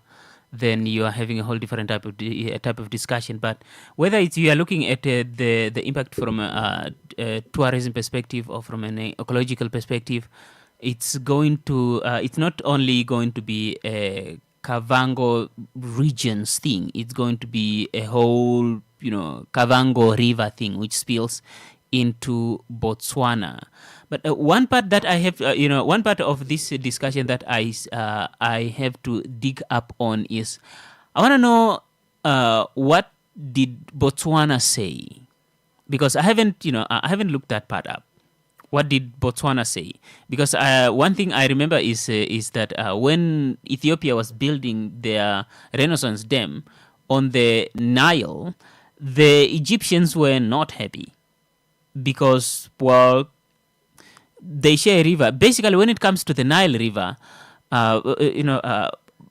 Egypt is to the Nile River what Botswana is to the Kavango River. Which is fascinating. Now, here is a conundrum. Whichever way you look at it, whichever side of this debate you are, one fascinating thing, more like the irony, is that we seem to have a fairly large enough bodies of water that could help us with our water problems as a country. But whichever body of water we seem to explore to solve our water scarcity problems, we are running into issues that is bringing up all kinds of interesting debates, or more like all kinds of interesting discussions. Take the aquifer, for example. The aquifer is also transboundary. The ongoing uranium exploration in the Omaheke region, especially parts of Lendersville, has one of the major discussion revolves around the around the aquifer being transboundary, covering Botswana parts of Botswana and South Africa. That means whatever we do here, if we are not doing it well, it's going to end up impacting our neighbors, and we are going to end up with having a very awkward diplomatic conversation. Now, if we are to, now that we are on this whole Kavango link, the same discussion seems to pop up, which is if the Kavango link project is not well thought out, and then ecological or tourism or environmental impact, or basically all types of impact that are going to come from it, are not only going to impact they are not only going to impact Namibians that live along the Kavango River, it's also going to impact Botswana, because you have a place like Mohembo. Mohembo is basically, Mohembo is just along the Kavango River, Kavango Delta. Shaka, where last time I was there was in 2005. Anyway, so the same discussion ensues. Now, just to put all that, just replace the Kavango link with the Zambezi link, would be having the exact same type of discussion. Would be having that discussion, I believe, with Botswana also, and most likely Tanzania, Zimbabwe, Zambia. Sharing is caring, but it turns out sharing is also a lot of discussions. Now, how about the aquifer, underground water? Well, it's either we explore underground water and risk sinkholes, or explore the rivers that we have available and risk diplomatic incident and negative impacts that are going to cascade, or more like that's going to start mostly showing up into our tourism industry. And if for those of you that care about international image, think about everyone is at the top of their game, at least put that in quotation mark, because we know they're not. Everyone is at the top of their game with regards to saving the environment. Make sure that everything that you implement is environmentally friendly. So you have the carbon border adjustment policy, the carbon border adjustment mechanism that was implemented earlier this year in Europe, which basically requires every product that you're selling, that you're taking to that market, to prove that it's being produced with using environmentally friendly means of energy generation. So that means it's just a matter of time before we start having a discussion with the Europeans. If the whole project begins to show any kind of negative environmental issues, then they very soon will start having a whole type of discussion with the Europeans with regards to why the heck were we thinking? What the heck were we thinking? Now, it's very easy to say, oh, well, we're in Africa, we're an independent country. They are in Europe, why are you even bringing them up? For one, they buy a large chunk of your meat. When you own a bar and you have that customer that almost always comes in, and even when they are walking in, you know that they are about to spend big and make you money. That's Europe for us. That's basically Europe for us. Dwight? The listeners?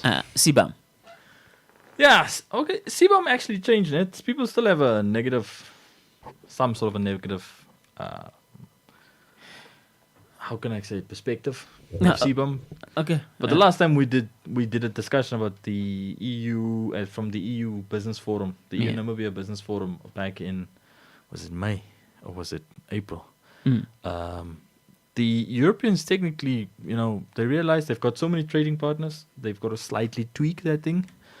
But the penalties now fall on the business importing the Namibian product, which technically means if you still continue, using petrol and diesel and generating fumes to get the product to Europe, you might face penalties, because then that business importing from you would reevaluate the contract between the two of you. Which still makes things scary, which still means we have to play by the rules, unfortunately. Okay, we have a water problem here. What is our solution, though? Well, I like the desalination idea from Brown. Desalination idea. Well, Helmut, if you look at back in the early 2000s, that French mining company Arriva wanted to sell most the desalination plant outside Swakop to the government for $2 billion Namibian dollars. Yeah, and Namibian government. And Namibia went like sharp. I almost used another word, but went like sharp, fatalanga. Yeah, you know what? I only have a tiger, my bro. Do you see my pockets? They've got holes in them. So I would understand then. But if you apply that $2 billion, just standardize that $2 billion as a cost for owning a desalination plant. I understand now the one that was opened up close to Gibeon. Is it Gibeon? Or is it it's Gibeon. That one, which was developed by the German government, that one is a small desalination plant. But I ask you the question, Helmut, why would you pull a desalination line from the coast if Neckartal is just there across the highway? Keetmans is the capital of the Karas region. By that time, but the levels of Neckartal is also going to be determined by how much rainfall we receive. But Neckartal has been maximally full has been unused. Let me say, it's been maximum full, Helmut. Hang on a second. There's no pipe leading out from Neckartal Yeah. supplying someone. I'll say it again. There's no pipe leading out from the thing supplying someone or some activity. Now, the whole idea as to why Neckartal is just standing dormant, suffering 40% of evaporation daily, is primarily that the land around the dam has to first to be bought by the government, by the Ministry of Agriculture, Fisheries, Agriculture, Water and Land Reform, and then resettlement has to take place, and then the farmers have to be converted into green schemes. So did we go and spend, what was the price tag? 10 billion. If we go and spend 10 billion, I'm exaggerating that number, but did we go spend billions to start a green scheme in the south of Namibia? Now I understand why when I interviewed Dobson Kwala in 2022, why he said pull a pipeline from there to the north. The thing is just standing. So, for this idea, this Kavango link idea, pull the pipeline from there to central Namibia. Because if we're gonna be baking cookies the whole time, while people are asking what is Neckartal doing. But aren't we gonna have a problem once we reach? We are in 2100. Once we have enough money to buy all the land and around the Neckartal and convert everything, to convert the land into green schemes. Then we're gonna have a water competition because the green scheme will need its own water, and Central Namibia there'll just be another competition. Which was the competition last year, specifically with what happened to the Hartap farmers, where Namwater went and said, okay, you guys won't get free water anymore. Close taps. And those guys are also local producers. Even though they're commercial farmers, they're local producers. So this is the particular gamble, Helmut. That's the reason why I had this discussion 3 years back in 2024, or is it 2023? The competition for land. Between the various activities that Namibia wants to commence in, but you can see the limitations that we're already facing. For example, this Kavango Link pipeline. Chris Brown points towards a very good thing.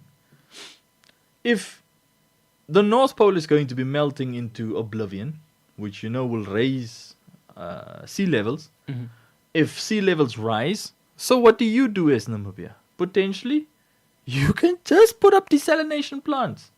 You put up one in you have to put a whole bunch up in Kunene, right?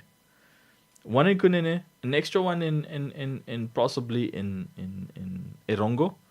Actually, put up a couple in Kunene, or just put up one. Yeah, just put up one, Helmut. And then that one desalination plant can then supply your needs in central Namibia.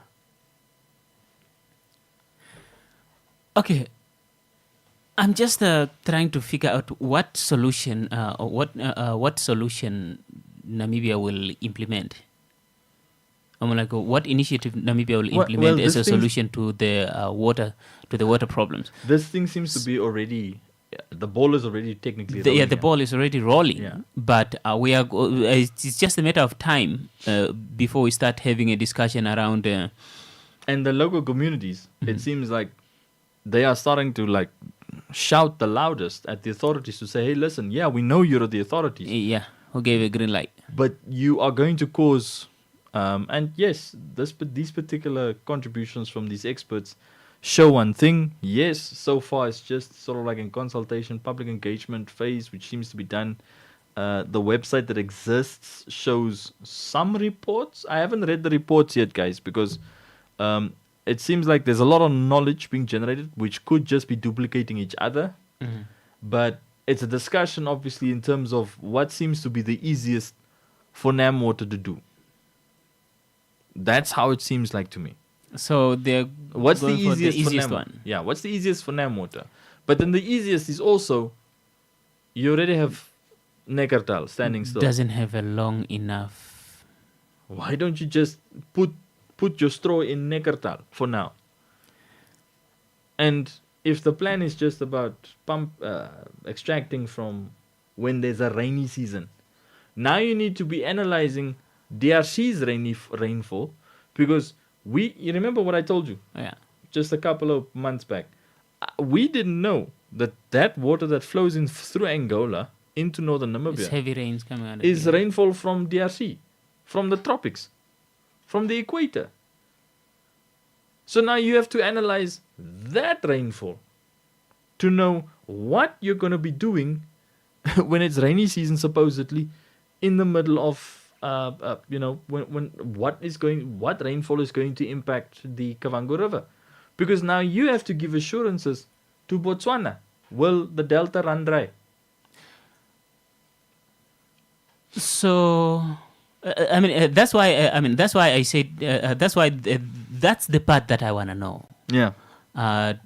Did we hold any consultations with guys in Botswana, and what did they say? And I'm gonna sift through their website after this. Yeah. Yeah. I see you're already on the Oh yeah, definitely. the technical consultant or the consultant document. Yeah, like what did they say? Because the thing is, look, I'm going to assume. I will just be positive and assume that cabinet did those consultations. Yeah. Yeah.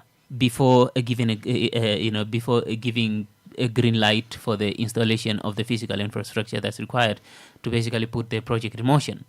Now, but this is why I keep coming back to what is our what solution would be much easier in comparison. One where we don't have diplomatic incidents, because while the Orange River will give you one, and the Zambezi River will give you one.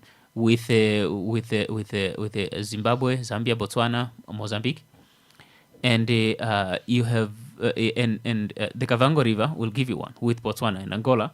Now, but especially Botswana, and the aquifer will lead you, and it's just a matter of time before you start dealing with with sinkholes. What other alternative that would help Namibia solve its water scarcity issues that will not end up with either sinkholes or diplomatic incidents and ecologic problems? It's Neckartal and the desalination plant. I understand, because to be honest, I didn't. You don't think about something if you know it's going to be expensive. Yeah. But we forget. We're talking about a government entity who gets a budget. Yeah. They can apply for a budget. Yeah. They can motivate for this budget's particular expenditure outside of their regular operations and regular maintenance budgets that they obviously have. So they know that there is special projects that they've got to propose that would definitely help with local economic stimulation, which is the local procurement dimensions of things. Yeah. And putting a straw in a river is not, to me, that still doesn't sound like the best idea. It's not the best idea. It's not that. To me, it doesn't. I mean, if Brown shows two projects, yeah, two sort of like exploratory knowledge gathering projects, yeah, it's that just revealed that 15-20 years ago they realized that this idea may have worked in 1974, but a lot of things have changed with the population increase and the environmental changes. Not even in 1974, because in 1974 the engineers already said your water pressure would be too low. Yeah, there's just not enough volume of water to pull from. Fast forward to 2026, now we are going. You know what? Let's give it a $7 billion shot. Now, here's the dimension, Hamut, which in these anomalies about this scenario, which is now coming up sort of like in the back of my head now, is I suspect the full scale of looking at the impact of climate change is not being realized. Because if engineers back in 1974, which Brown cites, like Franz, the famous joke that Franz likes to make when he says, when you have to talk to elders, the elders will tell you, well, back in 1966, and then everybody else in the room was not born until 1980, then how do you challenge such knowledge? Because no, you can't. You can't. You weren't there. You weren't born yet. And even if you were born in 1966, you were not even yet at the level to understand the information. Yeah. So,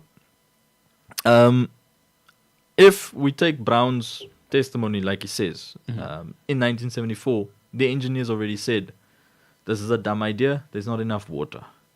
So now climate change has not cooled down. Actually, has gotten worse. It has gotten warmer for us. So if it gets warmer for us, evaporation becomes more. This technically means potentially also that the rainfall that falls in Angola and in DRC potentially is also impacted. And that level of water flow that has to flow into those two rivers, the Quito and the Kavango rivers, they technically also probably are receiving less and less. In disaster scenarios, which is severe floods, that technically means that these rivers actually receive a lot more. Now, how do you predict exceptional rainy seasons, Hamon? No, you can't. With a straw in the cup? No, you can't. That means the straw is just pulling the whole time air, or it's just pulling, droplets of just drops of something. There's something, the whole desalination as an alternative is a very interesting one. As if you look at the finances, because there are several points that Dr. Brown made over why the desalination is really, it would be the right move. For one, how is it Afrexim Bank just decided, and the African version of OPEC decided to start their own Africa Energy Bank, because the usual mostly Western financial institutions were reluctant to provide funding for non-green energy related initiatives. That's what I was thinking. That's what came in my mind when Dr. Brown kept pointing to the desalination as a recommended go-to move. It would be a brilliant idea, because you will have to set up either solar power plants. Then you have set up these power plants to power the desalination facilities. So everything is in line with your environmental initiatives. And also your environmental goals. Paris climate agreements and all that. And because the desalination, solar powered or nuclear powered desalination facilities would be more environmentally, in line with Namibia's and basically global climate change environmental initiatives or environmental goals. Funding would be easy to access from foreign investors, because again, 2015 Paris agreements also comes into play in terms of of funding for initiatives like that to help small countries with their energy transition. Which factors into that thing I went to not this Monday, last week Monday, that green hydrogen thing about the climate investment fund or the climate investment finance. They call themselves, apparently, listen to this terminology, Hamud. How does a supranational organization, meaning it invests, it's not supranational, it's technically multilateral. And the IAEA is supranational because it only speaks to the Security Council. Namibia is just a member by default. Give us a break, man. We're not in the Security Council. We are trying. We're not in the Security Council, but yeah. So when we look at what, for example, the CIF is telling the Namibia Green Hydrogen Program that come up with more programs that aims at a green transition throughout your country. Doesn't matter what sector of your country it is. Could be energy production, could be water, could be sanitation, could be basic living, could be transport. Doesn't matter what sector. Just as long as it has to speak to green transitioning. Environmental friendly. Then you can get more funding. The funding is there, which supports what you just said. Mm-hmm. To me, now that you mentioned this, to me, the sums of what NamWater wants to access doesn't make sense to why you're going to the Kavango River. I mean, that was infinity investment glitch that Dr. Brown just pointed out. Look, I would Infinity investment glitch.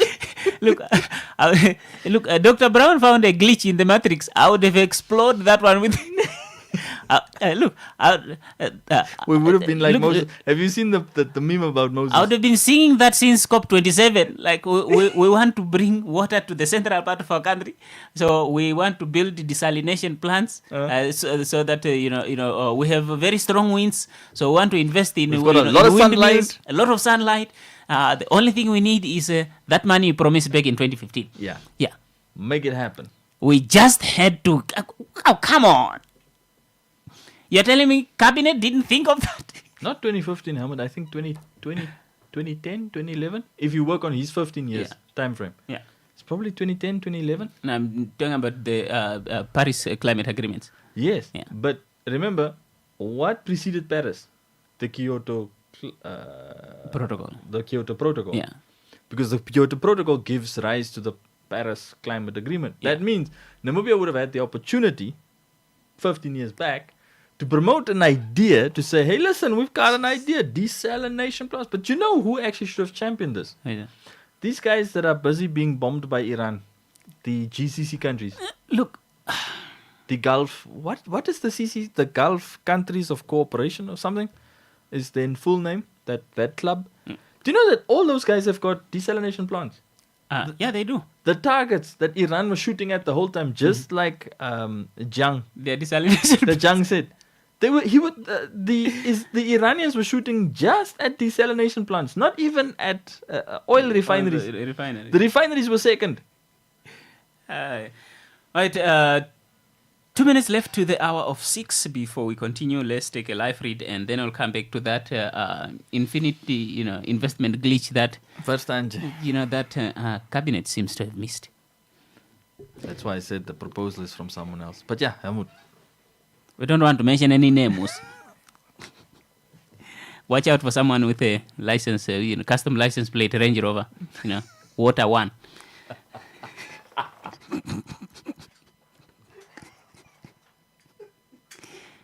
Okay, that joke came at the wrong time.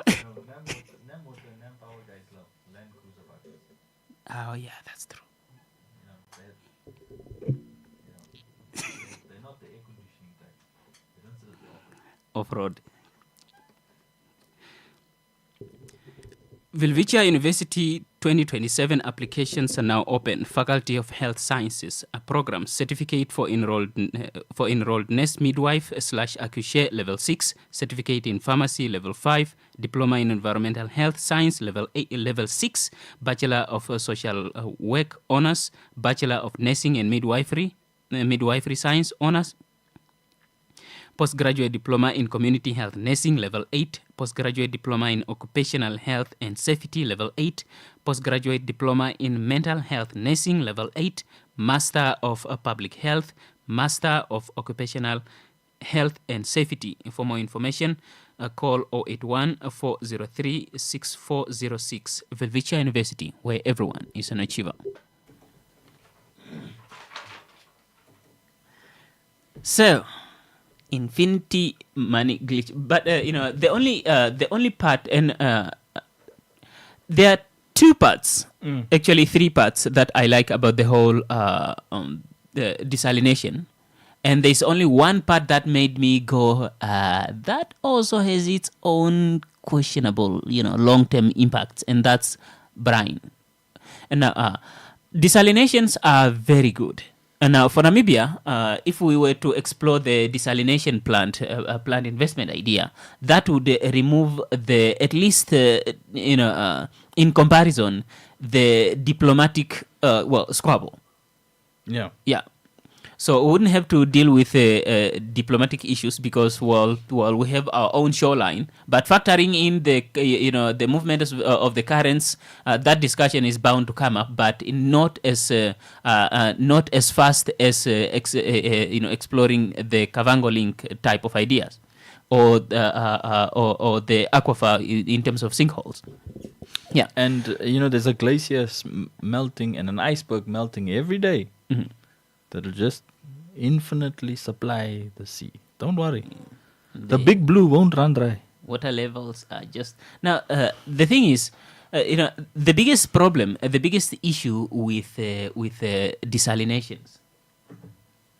The biggest issue with desalination is brine. Yeah. Yeah. Now, seeing that we are a country that also heavily relies, more like have a very economic-wise, we are heavily reliant on our fishing industry. We would be having two different discussions around our fishing industry. One is the phosphate mining, which we are already having right now. If we were to throw in brine, desalination, you're also going to talk about, once you pump this water from the ocean and you desalinate it, actually, more like you basically remove the salt from it. Yeah. And you are talking about on an industrial scale here. So you are looking at a large chunk, a lot of salt that you can't put back into the ocean. You have to take it somewhere. Isn't that why you can make more salt and export it? To Nigeria, they have their own ocean. Look, or to Ghana, or to these other West Africans, here up. Yeah, look, the thing is, I feel like that would be a very easy solution. There'll be a very, at least, easy solution in comparison. Because once you get you can get the water, once you remove the salt from the water, a lot of countries, the biggest problem they seem to face with desalination is what to do with that large amount of salt. And the things, I feel like, in the desalination process, there are a lot of byproducts. There's a lot of actually foreign chemicals that are also used in the purification process, which is why it's not recommended that you put it back in the ocean. Not because it's, it's dense, because that means, because of its density, if you put it back into the ocean, it's going to sink to the bottom. And at the bottom of the ocean, that's where the ecosystem that sustains your oceans is going to be predominantly come from your plants and all that. So that means if you kill the life at the bottom of the ocean, it's going to have a lot of cascading negative impacts. So seeing that there are only 3 million of us on a giant piece of landmass, it's like 5 of you living in a mansion. You have a lot of rooms to go around. So the disposal of desalination, desalinated water, would be disposal of the desalinated water wouldn't be much of a problem. But just let me play cameraman for a while. Yeah, so it's a good thing. It's a good thing, Helmut, that you mentioned the disposable water scenario, or the disposal of that byproduct from what's his name, from the salt water. I think you still need to pan slightly to David's side. So one more. Apparently you're Stevie Wonder, David. Apparently you're Stevie Wonder. So so the dimensions of dealing with the waste, I think there might be like contingency plans within what to do with the waste byproducts, or let's call them byproducts. We don't know if they are waste yet. Let's go. Look, the reason why I think that would be a brilliant idea is we wouldn't have to deal with the diplomatic issues. Yeah. Yeah, because it's our shoreline, but we own it. All 1,000 kilometers of it. Yeah. Yeah. So it's more than 1,000. So we don't have to worry about someone else's tourism industry in the very same way that we are worried about the long-term impact of the Kavango link with regards to what is most likely to do to not just Namibia's tourism industry, because you have a bunch of lodges along the Kavango River, but also the tourism industry of Botswana, if the river begins to to experience noticeable environmental impacts. Yeah. So with desalination, we wouldn't have to deal with that. But with the Kavango link, you can just you can make it an Orange River link, a Zambezi link. You will have that discussion with a lot of your neighboring countries, because it's a transboundary natural source of water. I'm surprised that in this conversation that Brown and Mendelssohn cited in terms of what they contributed on that webinar that I also joined in on, that they didn't. Yes, they identified the geographic location of where the river starts from, where the river has a large portion of itself in, and where the river ends, which is in Botswana. And then Okacom was mentioned, that the Okavango Commission, and then I went and looked at the website, outdated information on the website. So once again, we sit with a scenario of not having up to date data sets. Yeah. Then I pulled up, just before we switched chairs, I pulled up the UN treaty, or the UN Convention on like things like is it natural borders, but something of that sense. That particular convention's name, which is a treaty, and it says there that countries who share the same particular, physical resource, like a river, they need to use it sustainably. They need to use it sustainably. Yeah. Not trying to make things look like severe exploitation, because, if we're exploring pumping water from the Kavango River down to the central parts, and like Brown says, specifically to the aquifers, is it the aquifers? Well, yeah, to the aquifers that are here close to Windhoek, so that as to avoid evaporation. It sounds like a wonderful sci-fi movie. I'm sure it probably is in that person's head that planned this, but we still don't know what the particular impacts are between Namibia and its neighbors. The way I see it, from what Brown and Mendelssohn also explained, is technically it seems that Angola is going ahead with its particular plans. Yeah. And we are going ahead with our own. Yeah, and it seems that Botswana is probably the only guy that has to be at the back end, meaning the receiving end of whatever developments span out from this. Now, getting into the infinity, investment glitch scenario that Helmut cited, which actually Brown starts off from, the desalination plants. The desalination plants, Helmut, would also help greatly. Guess with what other particular regions' particular needs? Okay. Kunene region's agricultural needs. Because it's in close proximity. Not just that. Kunene region perennially not perennially. Let me not use the word perennially. Kunene region chronically suffers drought every year. I'll say it again, guys. They chronically suffer drought. Yeah. Back when what's his name, Governor Muharukwa was sworn in last year at State House, and where I was surprised that he was made a governor as well, because I was like, what? And then obviously I call it political shifting cultivation. Okay, that one too. Don't worry. We'll give some contributions now to Stevie Wonder here to my right. That thing was stop. Is it on? It's on. It's on. Yeah. It's actually a good name that. Is it on? Yeah. That comes from the work WhatsApp group. If you guys wondering why I'm calling David Stevie Wonder, but yeah. So it will solve Kunene's chronic drought issue as well. Yeah. If there is a case to be made in support of Kavango, and Kavango residents of Kavango East, Kunene probably has to go and say, hey, let's luister, Owens, guys. Best idea, put up a desalination plant in my region, and then you don't have to think about the river. Yeah, but we have already decided in favor of a straw in the river. Yeah. Okay. One giant straw. So, David, where we are right now, we want water so bad. Yeah. Now we have underground water which we can access, but then the long-term consequences most likely is sinkholes. We have the Kavango River, and we can access the water like like we are doing right now, especially to pulling it to central part of the country, and we are a semi-arid country, so we need water. So that one is creating all kinds of discussion because it's a shared river.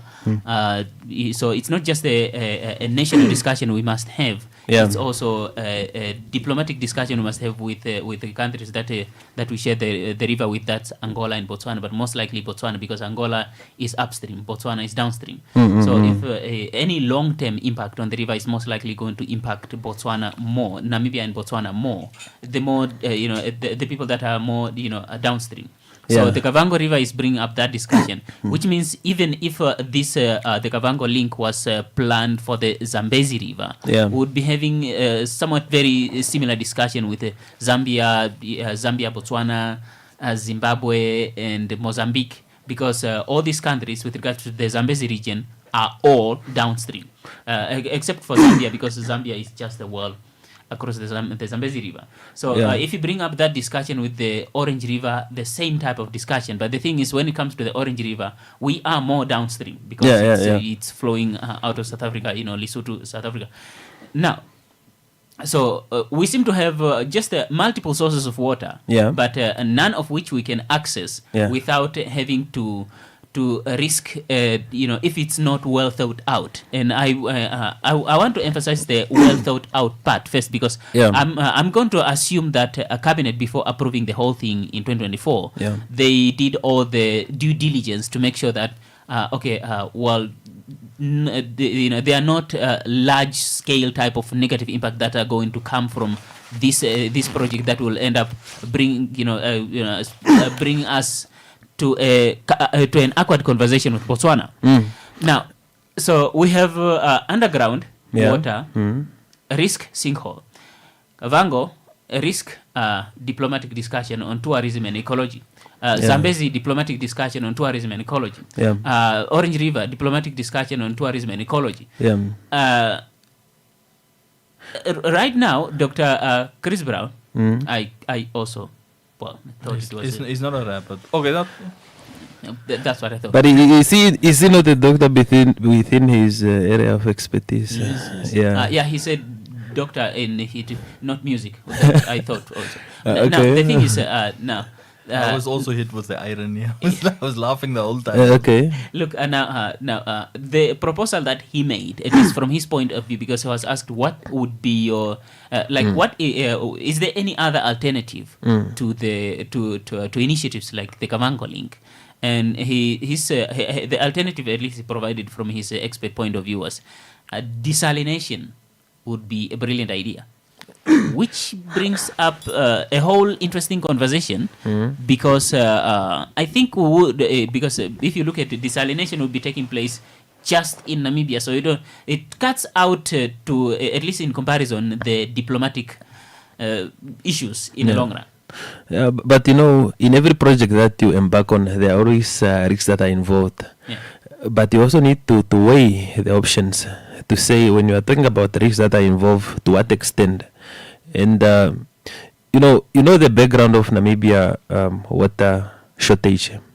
If you go back to 2022, there was one of the most ambitious plan, and I think he's our current president. There was something on the social affairs where there was a plan to take water pipeline from Congo River. Are you aware of that? There were those discussions. And it has been in the public to say we take water from Congo River, and people were discussing, and also to say, if you go on documents are there, especially when you look at online platform, you'll be able to see that it was actually to make the dream of the founding father come to the realization, making sure that we utilize Congo River. And people were talking about, to say, no, look at the distance, look at the cost and all these things. But one thing, I do not want to involve into issues of diplomatic engagement. We have an issue with South Africa and Lesotho already. That we are going to sort out in the way. But one thing is also that in contributing to the conversation, in line with what I was saying today, I had a discussion today with a project management practitioner that is looking at why a lot of projects are started and they don't see their final conclusion. For me, I think it's not urgent. Maybe people need to study again, or maybe if there are clear grounds that it was already studied, the risks were already weighed. But you must also know that authority has already failed when it comes to stakeholders engagement, because even I interviewed one guy, sorry that the name I cannot remember on top of my head, that was referred to me by my colleague Anakreta, and they are saying they are not happy because they were not engaged. Traditional authority is saying no, we are not engaged. Yeah, but one thing that you need to know is that apart from, and I think we should, before you think about diplomacy, before you think about what other countries are saying, before you think about international laws on water resource management, there's a word, man, I also think about it when you think about it, there's a diplomatic word on speaking about that, but it's also has to do with borders, water and all these things. Think about the people, because first you start with the people. The people in Kavango, east and west, have enough water. David, do they have it? Yeah. Dwight, directing me to Anakleta's article. Yeah, no, that is the question. Okay, here's the thing. This is why I keep asking the question of diplomacy with Botswana. Yeah. Because if we have our own people in Namibia that are saying that they were not consulted properly, I'm going to go ahead and ask one question. Did we have this discussion with Botswana? No, that is the thing. That is the thing. But first, you have to start at home, because you are doing it for the Namibian people. If these are consulted, then you can also go to what international law is saying, to what capacity are we going to take out of that. But to me, I have, it's not a problem, it's just my concern. We are starting major projects that nobody knows when they are going to be finished. I'm not saying it's going to be audacious to have bigger ambitions and plans, but why can't we finish with Ohangwena first? Remember that in 2024, German Development Bank, KfW, gave 20 million euros. That is around 300 million. 400 something. Now almost 400 million Namibian dollars. And one of that. No, you have to change the search parameter to just Kavango River pipeline, and then you'll see the article by Anna Claire. Yeah, one of that aspect is to make sure that we utilize underground water from Ohangwena, Akwaifa, because Ohangwena is very rich in terms of underground water. There is already 20 million euros on the table. The question is that, have we started? Where are we? When are we going to finish? Because if you finish with that, then we can move to another. But we are not done with South African Lesotho discussion. We're not done with South Africa. Yeah, we are not done. We are here with a very audacious. It's good to have those bigger plans, but it's also good to be cautious and say, which one are we finishing? Because we end up biting an apple here, biting another one, then biting a pear there, then we end up a lemon there. We're just trying, but it's we're tasting the buffet. Yeah, but one thing that you also need to we're tasting the buffet. That's what we're doing. One thing that you also need to look at is that when the cabinet has approved something, they are experts. It doesn't mean that they don't look at things. When I look at it, to say there are elements of consultation. The question is that was that only at an expert level? Did it come to the people? And are the other countries also involved into that discussion? And that project is very big. I think taking water underground, it would be better, but bringing water from there to the central region, because the presentation by the two experts, there's a lot of technical engineering stuff going on there. They didn't explore the international treaty on like rivers, because all that treaty says is utilize, if both of you or all three of you want to tap into the resource of this river, just use it sustainably. Keyword sustainably.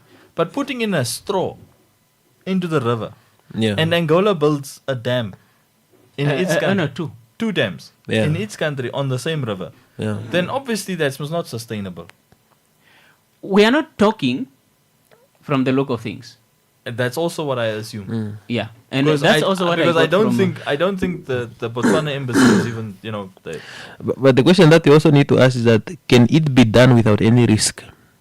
And the risk was already shown. Just to look like at you it. pointed out, Yeah. the risks will always be there. Yeah, yeah. But we don't want to find ourselves in a situation where everything kicks off and then negative environmental impacts begins to cascade into Botswana, and now we have this closed door meeting, emergency special consultation, more like special emergency meeting happening geopolitical stuff over tourism. Like have you ever seen war begin over tourism? War began over a bucket. There's a whole story that again. But now don't worry. Botswana is not. No. Have you guys seen a war start over tourism? But look, ne? There is a saying of hitting two birds with one stone. But somebody say no, the birds they end up also throwing those stones to you if you are not careful enough. But the question is only to say we have a lot of good projects that are in our mind that can develop this country very fast. But the only problem that we are going to enter into is a problem of doing everything without completing everything.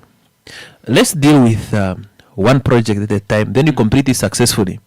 Had we started 30 years ago with this discussion of uranium, today we would be able to do with this. We were supposed to get these fruits already. Yeah. But now, if we start with that conversation, maybe after 20 years, it's going to be successful. I spoke to one emeritus professor, Greenberg. Oh, Greenberg. yeah. No, he indicated to say there are things that can be done within that short period of time. There are things that can be done in a long time. And he was very brutally honest. And when somebody is brutally honest, you can read it yourself. Then I asked the question of uranium. He said, no, don't even speak about it. Zinc, no, you need a lot of energy.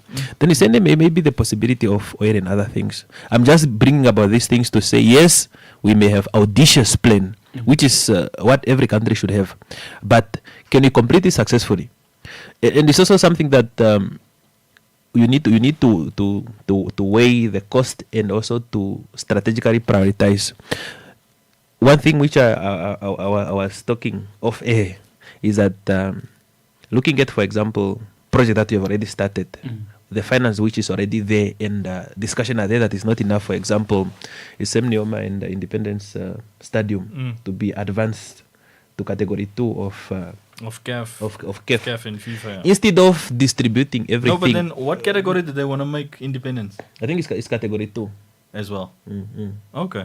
Yeah, because you need the standard where HD was explaining this to me, but I cannot remember correctly. But you need a standard where international, matches can be held. Yeah, specifically other national teams. What I'm trying to bring to the discussion of water is that having a lot of projects is good, but concentration matters. We end up not finishing anything. Let's go to Hangweda region and ask Memeka Diva to say, where is the project standing? Ask the Minister of Agriculture. The aquifer. Where is the project standing? Because we may end up talking about this even in 2030. But if people start now and finish it, maybe you can say from here, what are some of the benefits? What are some of the contribution of this aquifer water to agriculture? Then we can deal about other plants. But if we are saying we have 25 plants of taking water, here is a diplomatic discussion in South Africa. Here is Kavango traditional authority said, no, you are not going to take water from me. And you have here this. But I think desalination is a bit successful. I think it's practically possible. In the real world, the desal. I explained now to him before you step. The desalination is the most popular thing for where Iran is now currently bombing everyone. Because what Iran was first shooting at was all their desalination plants. So if desalination is working there for them, then why can't it work for you? Install that thing in Kunene, then you can supply central Namibia. Or you install a couple in Kunene, and you can supply the whole of Namibia. That because the aim, according to the what's the document? The document that you've got open there, Hamud. The UN one. No, not the UN one. Yeah, with the Kavango Link website. The EIA documents. They give an explanation as to why this thing is being pursued. The motivation. All EIA, environmental information or environmental something assessment documents, they will have a little explainer. That's why I always loved reading those things when I worked in advertising. When those companies, those environmental consultants, they would always place those ads. And then I would always read, what is this thing about? And then you see who commissioned the ad and the scoping exercise. Who and the agents, obviously the business placing the ad is the business that is the consultant, that is a successful consultant. Now, you would always read, why are they doing this? When you see the why, believe you me, Helmut, the motivation to move water from northern Namibia to somewhere close to Windhoek is still the question I want to ask is why? Why does it seem like this is a Windhoek pulling factor? I must stop playing DJ with the cameras, man. Do I? Huh? That Anapleta traditional authority aspect. You do realize that is the second time, at least, that we know of this is being alleged, right? Yeah. Who is? Yeah. Yeah. There was a there was a lot of media obviously going on about who is illegal lithium mining, and it turns out there was no illegal lithium mining on. It was just one giant miscommunication issue that started from the Minister of Mines, Minister of Environment, all the way straight to to traditional authorities. It stops at the divisional authority. That's why it just stops now at you had a lot of people there that were trying to figure out on their own what's going on. Now, the question that can be asked with that, and one good thing about this is there's a whole parliamentary standing committee report on that. And now, I started having parliamentary standing committees. They are the Auditor General there. Them and the Auditor General. No, they are doing the work. We've already realized who are the rock stars in government. No, look, that is just that. I think it need another discussion. That is parliament. At its best. Yeah. That is work beyond lawmaking and debating. Yeah. I only used to see this in South Africa, where CEOs are being called, but public accountability people are saying, "Give me 40 minutes. I'm coming. We are here. Give us 40 minutes." Yeah, but I think it's a discussion that we need to look into. Yeah, 40 minutes local. No, how can you do that? But I think just on that case, I think people he's on his way. I think people must apologize to Tate Noah. We are giving him a very difficult job to do, but you realize also to say without accountability at a local leadership level, then you will not go anywhere. How can you call for 40 minutes if people are already they were coming? But you still did not put your things in order. That is not a good thing. But maybe we can talk about that when the things are done to say what is the result of that. That's workshop. why I'm salivating, waiting for those reports end of this year. No, I even know that is even money well spent. Even if they are traveling the whole country, let's pull out where the problem is. That is where the country is going to know that who is sabotaging. Because I've been asking that question: who is sabotaging our development? Yeah. Then maybe we're going to get the answer from that. Yeah, let's take a quick break and we'll continue with the sabotaging on the other side. No. Bargain hunters, why pay more when you can pay less at USafe stores? 4 kilos real good frozen mixed chicken portions, $194.99. 3 kilograms Polana elbow or macaroni pasta at $72.99. 500 grams brick Rama original 70% fat spread at $26.99. 750 ml right brand sunflower oil at $29.99. And 700 ml crystal gold tomato sauce, an absolute bargain for $22.99. And 5 kilos marathon white sugar at $99.99. Save big at USafe.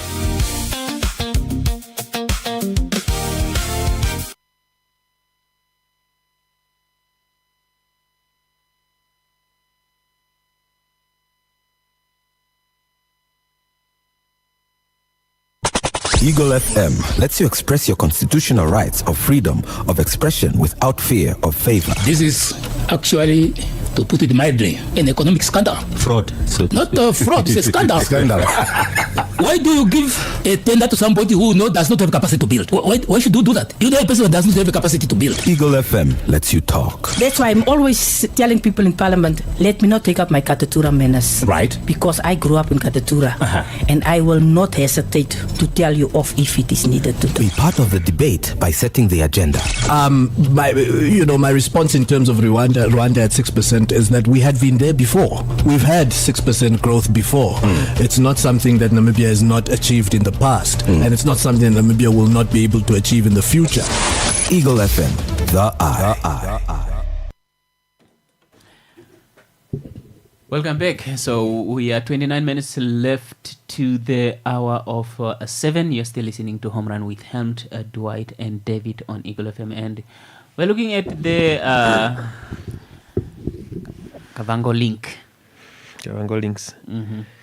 Now, the consultation that was appointed. Actually started I had two main suspicions when Anacleta pointed out the questionable or lack of consultations, or more like communication, especially with regards to bringing in the traditional authorities to what's going on, especially with regards to the Kavango link discussion. But that was not, but one part that my mind gravitated to again with regards to consultations is the nuclear bill. Yeah, I hear you. That nuclear bill discussion, because now throwing the nuclear bill discussion and the people's response to it. First of all, it was organized the first time, and people didn't show up because they didn't understand what they were being called for. Yeah. It's a nuclear bill, but how is it going to benefit me? And that's not being condescending or being naive. It's just being genuine in terms of curiosity. How does it benefit me? Now, if you are planning on holding consultations and someone is asking you, how does that benefit me? You could say just show up and then you will find out how it benefits you. Or you could also look at it from the angle of, did I market this properly? Yeah, and sometimes we need to admit that we are wrong. Even if you are not saying it in public, show it in the way you are responding to the challenges. One thing is that we are speaking a very good English, especially to look at a strategic level. You look at the reports, you are asking yourself how much money is spent on this report. Are these reports really being read by the intended stakeholders? You can look at it at a basic level. You can bring it to the aspect of, for example, of developing a city. City of Windhoek have been doing one of the good things, especially in beginning of every year. There's an aspect of stakeholders engagement where you have various parties got involved. But one will always ask themselves a question to say, the main stakeholders of the city, for example, are the residents. Yeah. How many institutions, apart from business people, apart from organizations that are representing workers and all these things, the tenderpreneurs, what about the citizens themselves? Yeah. It's the same with the nuclear bill. You even hit it on the head when you bring about. Sometimes it's necessary for people to know where you are going. Simplify that English in the nuclear bill. Then you tell people that they must come and discuss that aspect. It's the same thing. You can't just come from any institution. It's also a sign of disrespect. Coming from any institution and you are the chief engineer, you come and give presentation. You are going through my land. You do not even know the context of that land culturally. And you see your land on the map, ne? Yeah. That's the worst. Yeah. Your land. And it's something that really we should really work on, especially is communication. Yeah. And the stakeholders engagement, and the real stakeholders engagement, not only people to hear. You know that most of the citizens, they get just information from here saying, then they can come and make line in offices. Let me tell you just a short story regarding those years Home Affairs. People were having not clear information Then you find people calling on the radio. I've been looking for my ID. I was sent from this office to another office, from this office to another office. Now it's 2 years. But the send out the matter is that the person is not given the right information. No, I've seen that. Yeah. I've sat in that. You find even in Namibia in a very complicated situation, but he's even in the line of a wrong institution again. Then you're asking yourself to say, why are we not progressing together? It's the same with if we are able to get water from Kavango, there must be things that are well communicated. There must be things that are looking ahead. My concern is not, I am not against any project. My problem and my only question is, when are we going to finish what we have started? Until I see that, because an audacious project, the same with a nuclear bill, we can discuss about it. Yeah. By the time we have like a mini uranium plant, when is that going to be? Where is it going to be based? But why can't which region? Yeah. Why can't we start with what we haven't finished it? There's already money. There's already financing for Helmut highlighted, and I described to him that CIF thing, that the green hydrogen project is now citing the CIF money. We can go with more projects. We can even put a desalination plant in there, your nuclear plant suggestion. Put everything in that bracket and go and promote to the people. This is for the good of Namibia. Because now Namibia stands a chance to access more financing. Yeah. So the money is there. Yeah, I think that is also another way of looking at it. But it gets to the project management, like you mentioned. Yeah, but starting something with just a theoretical finance is so problematic. Yeah, it's very problematic. That is. Because you may also lose. Yeah, you don't know if that person will say yes. Yeah, you cannot say. For us who like going out, you cannot say no.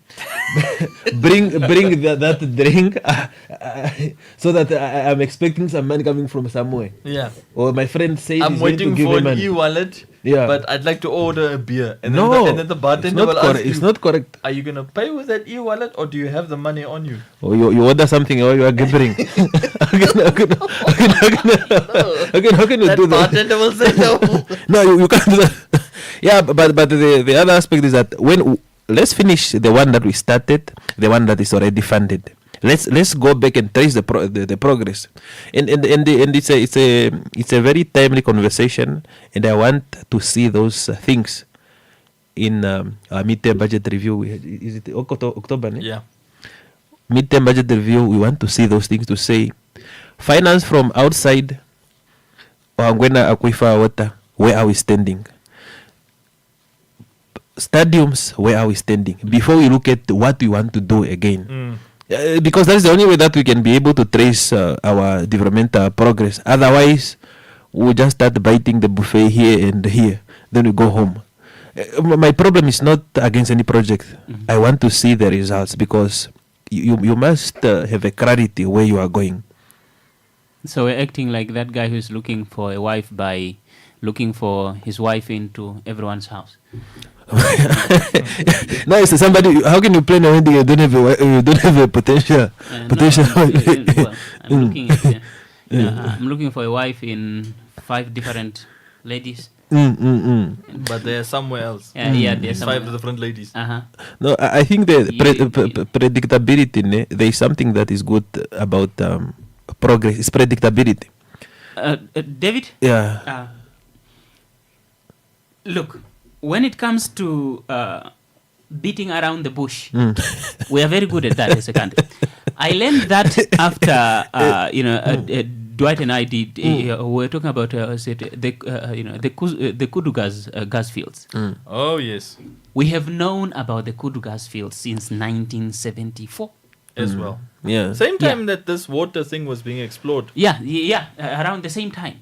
So the Kudu gas fields would have been a brilliant source of energy to we would have had free electricity. We could have had free electricity. We decided to just go around and give people hope of 2030, 2034 oil exploration. Oh, come on. Since 1974, you have known about this source of energy since 1974. You know what that tells me?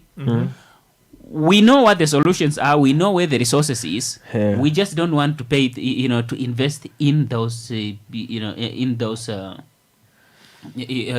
more like into the infrastructure that that will enable us to benefit from the resources. Remember at that time when was that President Hage said legally the oil is not ours, and all Namibians went bananas like 2023. Like Hedombike. Look, one. No, but Obit Kanjode had to come out and basically explain in a very elaborate way as to I think he mentioned about $3 billion that had been spent at the time of him putting together that article that has been spent on on oil exploration. But the question I kept asking was, why didn't we just get this investment into a source of energy we already knew existed, which was Kudu gas? Which look, it makes sense because when investors come with their own money, that money is coming with its own conditions. Maybe they are not invested. Maybe they are not as interested in investing in Kudu gas fields, but they're just looking for something specific in this case. Well, crude oil, which they found, but we knew the resources was there. You know what is very painful? Why didn't we just put our money together and basically just invest into our own local source of energy? You know what is very painful about investment? People have to make their own money first. The one that they spend. They have to make their own money because these are business people. And if we start treating investor as business people, maybe we understand how the business is working. But if you are starting treating investor as people that are giving aid, as a development partner. As a development partner. We are developing together, but they are eating from you also. It's a win-win. They are here to win. And that's why, just look at it this way, ne? An investor does not care, and this is a truth, does not care how many jobs your people need. An investor is not going to have a sleepless night, it's not going to have a sleepless night when your youth unemployment is high. That is not the job of an investor. An investor is there to make money. At the same time, it's also giving you. It's up to you now to come and talk to this investor. That's why we must understand to say investor is not a charity. It's not Father Christmas or Mother Teresa. Or even the Easter Bunny. It's not there to give gifts. Investor is here to make money, and they are very careful.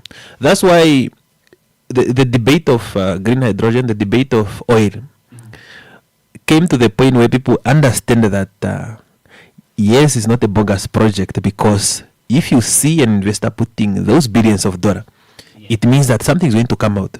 The question is that when it's going to come out, where are you going to be? Are you going to be at the window, watching through the window? Are you going to be at distance, or you are going to be at the center of that? It's the same thing. You can speak about this project. We can go and look for money and look at this project of taking water from Kavango River and ask yourself a question to say, in terms of technical expertise, have we tried that project before? Do we have that capacity, or we are still going to need another professionals? This is how I'm picturing it. After I listened to Dr. Chris Brown pointing out that the project dates to the 1970s. Someone with a lot of money, I think, wanted to invest their money somewhere. That's one thing I like about money, because those that understand money, they know that once you have the money, you want to invest it somewhere. You can't just pile it up to sit lying around there. Oh, you can do it. Pablo Escobar, but then we all know the problem that he went through. Rats. Yeah. That's why you need bank accounts. Yeah. That's why you need bank accounts. The problem with banks, they ask questions. You just bank the money. Do you need toiletries and household cleaners? You won't get it cheaper than at USave up to the 7th of June. Get 2 50mm jars of Vaseline for only 25 Namibian dollars. Smell fresh with Playboy roll-on deodorant for just 18.99 Namibian dollars. Get 2 kilograms of Surf's hand washing powder for just 49.99 Namibian dollars. Get 750ml Sunlight dishwashing liquid for 28.99 Namibian dollars. And get 2 boxes of Cares Maxi sanitary pads for only 12.99 Namibian dollars. USave, where else?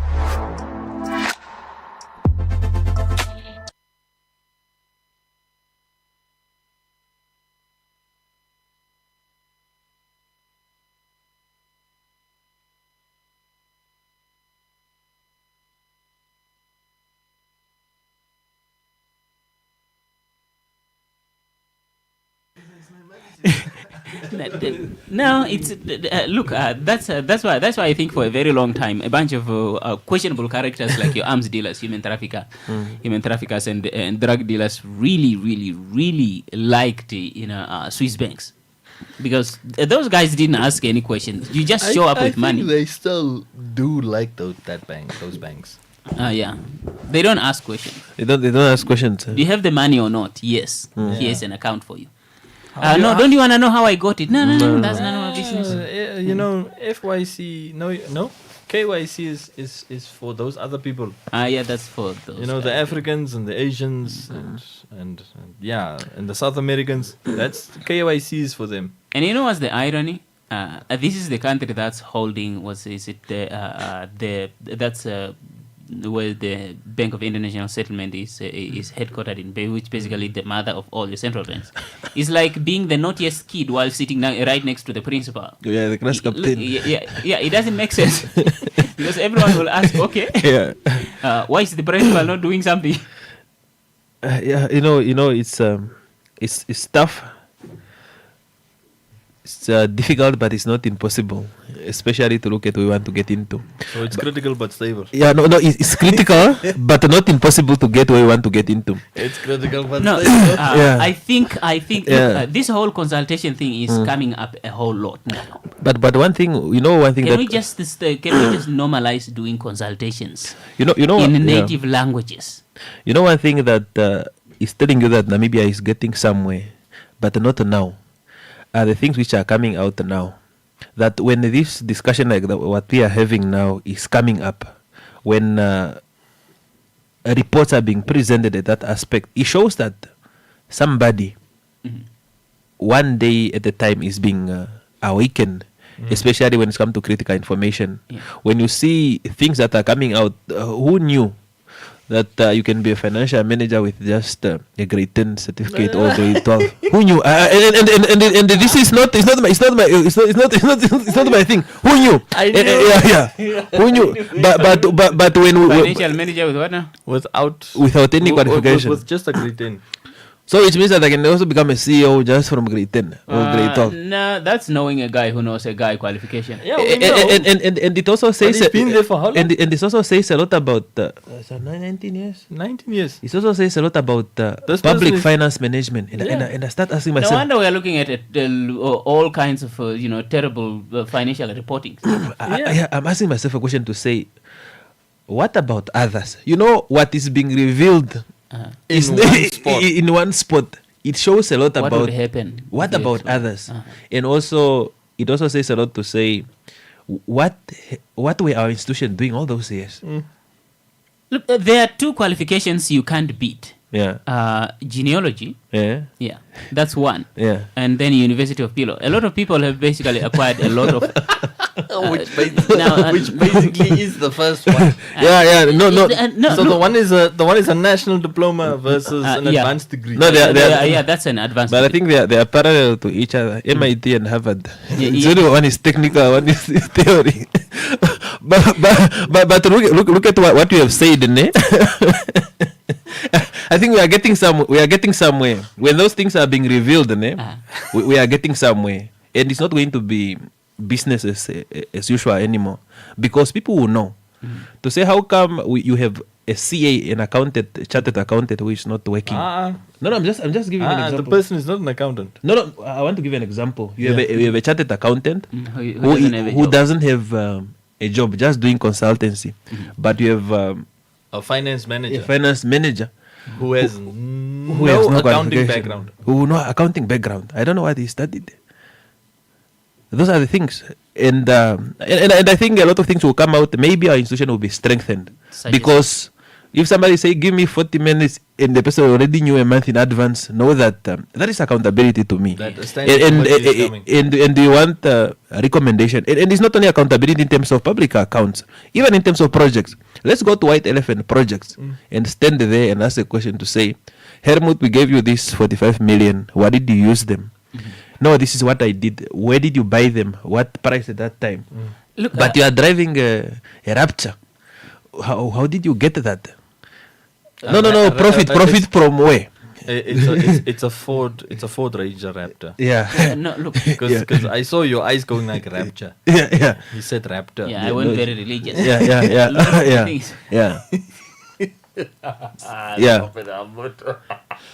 No, look. The thing is. Yeah. Look, the thing is, the questions that you're asking. Yeah. If you have to take, for example, you are a member of parliament, Yeah. and you are on you are part of the crew that's going out on the fact-finding mission. Take, for example, to look at the what's this capital projects, the state of capital projects, that are being executed more like underway across the country. Yeah. The last question you should be asking is: we gave you this money. How much progress you should have, you have made? Because that shows that there is a flaw in your reporting. Because they're supposed to compile all that information and then provide it through different channels in a way that it reaches central government for compilation. And not interrogated there. Not interrogated, at a site. Yeah. Because now you will have to, now, just how many expenses? Yeah. Can you just provide to the, to members of parliament at a site? Guys, the comparison was given. China built what is it 10 stories? Yeah. Hospital, state of the art. Yeah. Within 10 days. Yeah. It's changing speed. I know. Yeah, and the people were asking a question to say, if a situation like that happen in Africa, how long is going to take? Agentry. You need to build a state of art. You need a hospital today. It's a matter of life and death. Okay, where's the money coming from? No. It can be public finance. Let's assume the money is already there. The money is there. It's already there for emergency money. Okay, so we have. Yeah. If you say emergency, it becomes disaster risk Yeah. in Namibia. So let's say it is planned under capital projects. The money is there, and it's not stolen. It's not stolen. Okay. It's not. And now we're just assuming out. It's not donated. How long is it going to take? Maybe is it 5 years? Yes. We have to have another committee. We will have a consultation. Actually, yes. There is a 3-year period. This hospital that we needed the 4x4s for, the media, we were told we need 4x4s to go and see the president at that stage. And on the other side of Havana. Yeah, of Havana. And it's also telling you a lot to say. It's now year 3, ne? It's also we are going to form, my brother. That thing the ground broken was in 2023. The ground breaking is just... No, in 2024. You're right. No, it's not 2024. I think 2023 beginning. No, it was in 2024. Because I still remember Hage had already passed away. Yeah. So it was President Bumba. Was it President Bumba or was it Vice President? No, the white elephants are a lot. They are a lot... No, but we're already giving Helmut a scenario that is already in play. Yeah. Because it's already in year 3 now. No, look, the thing is, the reason why I asked all those questions, not being too... And remember, the road still needs to be built to the thing, ne? To that hospital. Hey? Remember, we needed 4x4s to get to the groundbreaking, which is taking photos, seeing people just put shovels in the ground. Yeah. Remember the road? And then everyone went, and then they took a few pictures. No, I'm lying. What? The roads were built. Okay, so... They are there. The work that now needs to take place has just been the foundations and drawing the lines on the ground and designating where what goes in. Yeah. That's where the work is. Yeah. For the past 2.5 years. Yeah. Thank you for bringing that up, guys. And now, that means National Assembly. Standing committee. We need an update on the Namra prefab houses at the border. But that was last year. The guy that was underquoted at least. It means potentially, Ahmed, it's the same thing like what's the other report? The one where they gave suggestions and then came back, the NIDA report. Where we found the volunteer workforce in Ondangwa and the empty. We also need an update from in the one Oshakati courtroom door and Ondangwa High Court door, not courtroom. High Court. High Court. And then Ondangwa tannery. Yeah. The volunteer workforce. Yeah, we want statistics of employment here. And No, Kavango West, for Kavango West, garment factory, and garment factory. Yeah, empty garment factory and watermelon juice. No, the question is just about numbers. Where are the datas? Where are the numbers? Yeah. Those are the only questions that people should ask. That's why I'm always telling people to say, you cannot track progress in all the projects at the same time. That's why I'm always telling people to say, my focus is on green scheme. Mm-hmm. Even if you produce one potato, I gave this example a lot of times to say we need those data because we are thinking about food security. Yeah. The other one is my Ohangwena people. Underground water has been identified. Money is on the table. Where is the money going? And it's also the question that the governor should ask. And the ministry should also ask, because we don't want to go to 2030. We are still discussing. Yeah. Money is already on the table. Where is that money? And if we start having this real conversation to say this is what we move from point A to B, this is where we are, then you gain public trust. Otherwise, if we only say no, green schemes are 100% operational, but we are reporting about 3, it's not correct. That is something that we should go away from. We're operational away. Yeah. If you are 100% operational, let's get what is happening here and there. This one produce just 2 potatoes, 2 beans. We want to hear that. And the trees, that also help us to move forward, because it doesn't mean that assessing doesn't mean that you want positivity. Guys, I don't want to track. 1 potato production. You want to track. No, I'm just giving you to say, let us not run away from bad statistics. That's what has been spoken about. 1 potato. Don't run away from bad statistics. If statistics are not on your side, present them so that people can improve. Yeah, that is what I wanted to bring on. In the private sector, if there's a bad statistic, you get fired. But cooking will not help you. You even make it worse. You can't show us 1 potato. Okay, what did you do for 3? You of the 5 green teams. What did you guys do? Now we produced 1 potato. 1 potato. But in the 5 of you. But it's easy for you to track most. It's easy for you to know what is the cause of that. Is it rainfall? Is it production capacity? Is it the time or effort? Is it the land? Environment.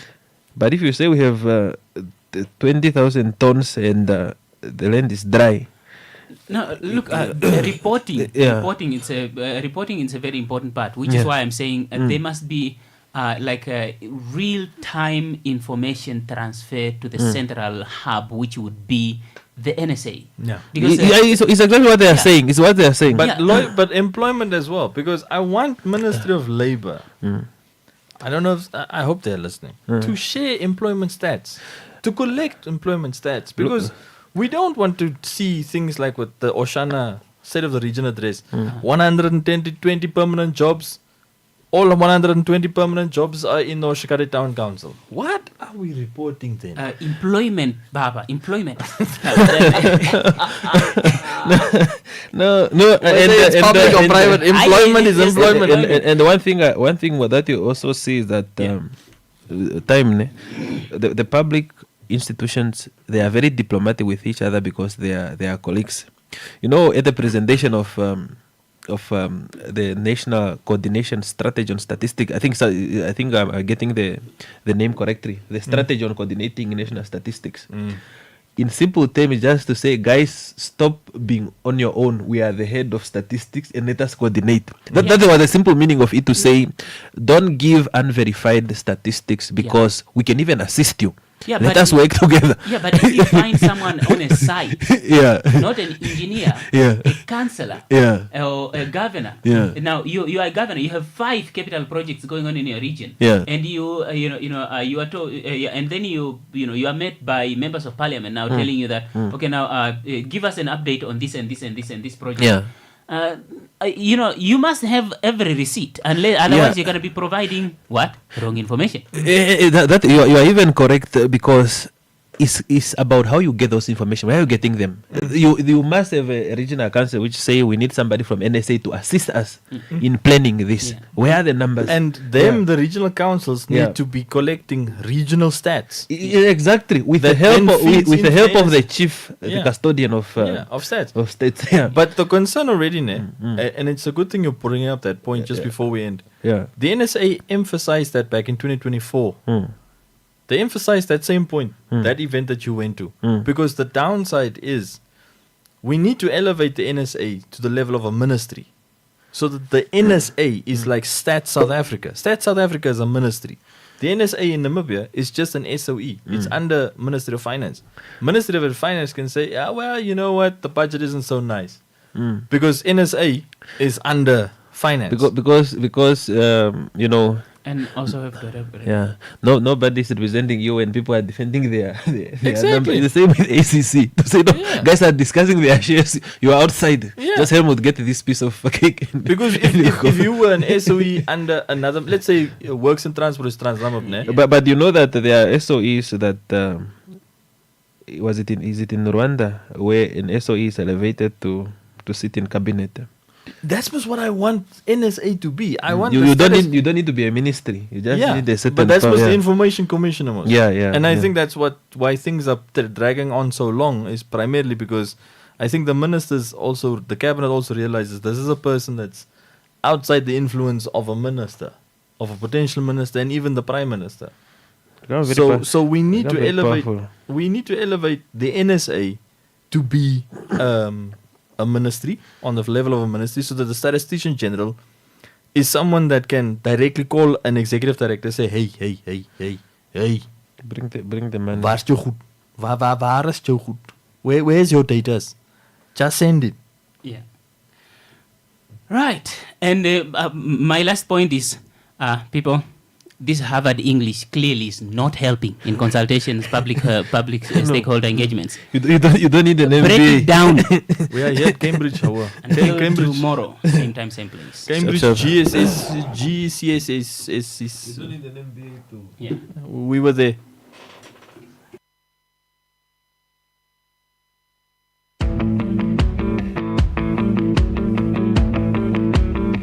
You are now listening to The Home Run with Helmut and Dwight, weekdays from 4:30 to 6, only on Eagle FM. Download the app or tune in to a frequency near you.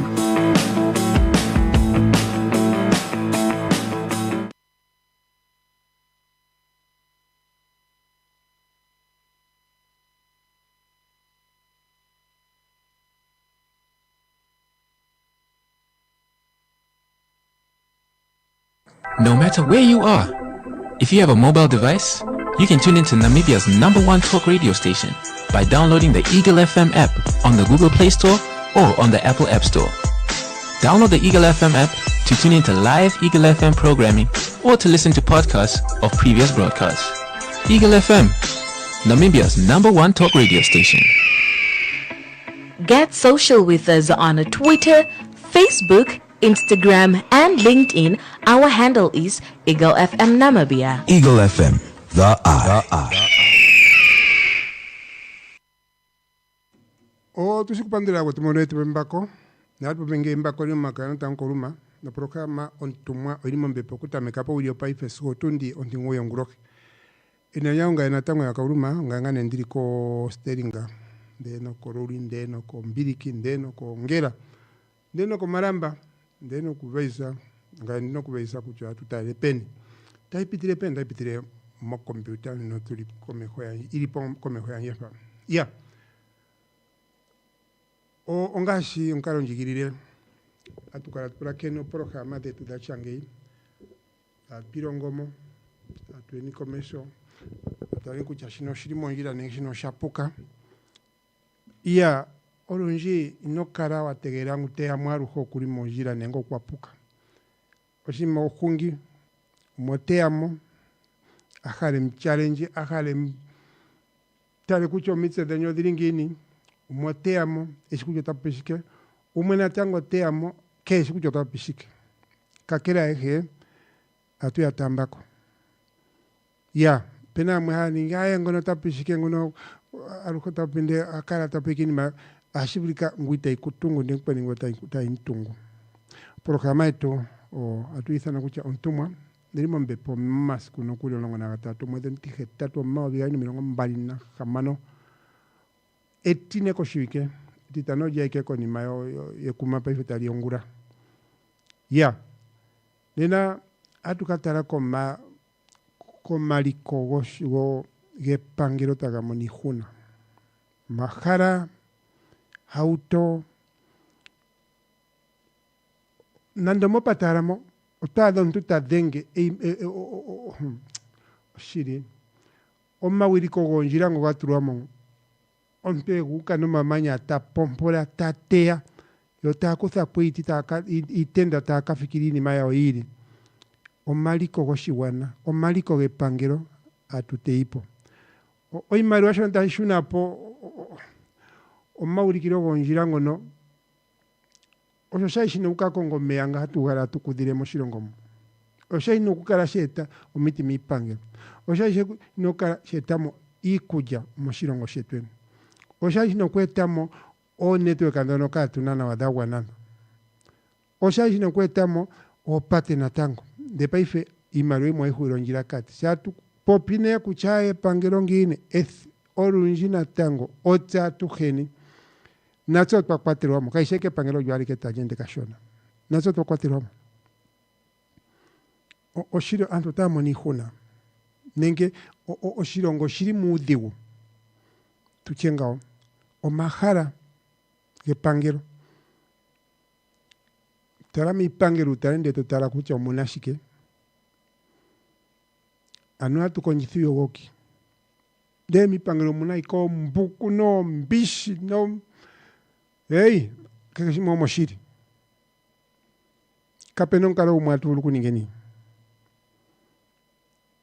akurupata etero ikuja muyali kuja kipangelo haetero ani kuja kuya kwa kuchanga ine khali kuja ndakhalo mahine ndakhala trekenye nando nkhweta mweta ombisha paturura etatekuru tapaturura okara mbishi tapaturura okara etakuza mwikuja etaikombete nishingwe kwa kosa ikombate ombete mbishi aike kuhi ombete talina wana wangulo neta penduka onyama yaliwa mukumbishi neikuja yaliwa mukumbishi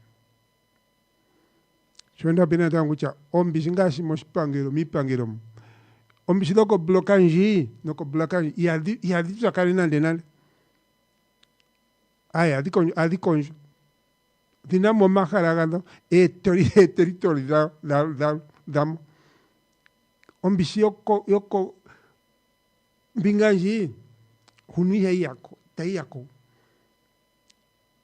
yatira ko terika kwandia diri hui so oito parira nde ono ito itende kwa kena de misiwo komiga itende kwa nan so omweri ya lundukira mwe ya fashka paif ini ma epangelo temani huna antu epangelo eri mude unatango epangelo ayonga ntu yenga epangelo ndati nene tukapopya na Samane Jackson Marundange tutare kucha o tetwe mine tatiko shike potende ni pamwe no programa yetu ngasha tuitana ontumwa mono atu popine nime ino mashongo okutara ko mashongo nokutara kini mi winai kasho twahali winai otahali wanao that's why tutameke kini mi winai ngikashi wanao tashihuli tashia ko hunino ano osho tulinga okucha nenge o programa yetu osho ko yataira ono kucha tukusimo sha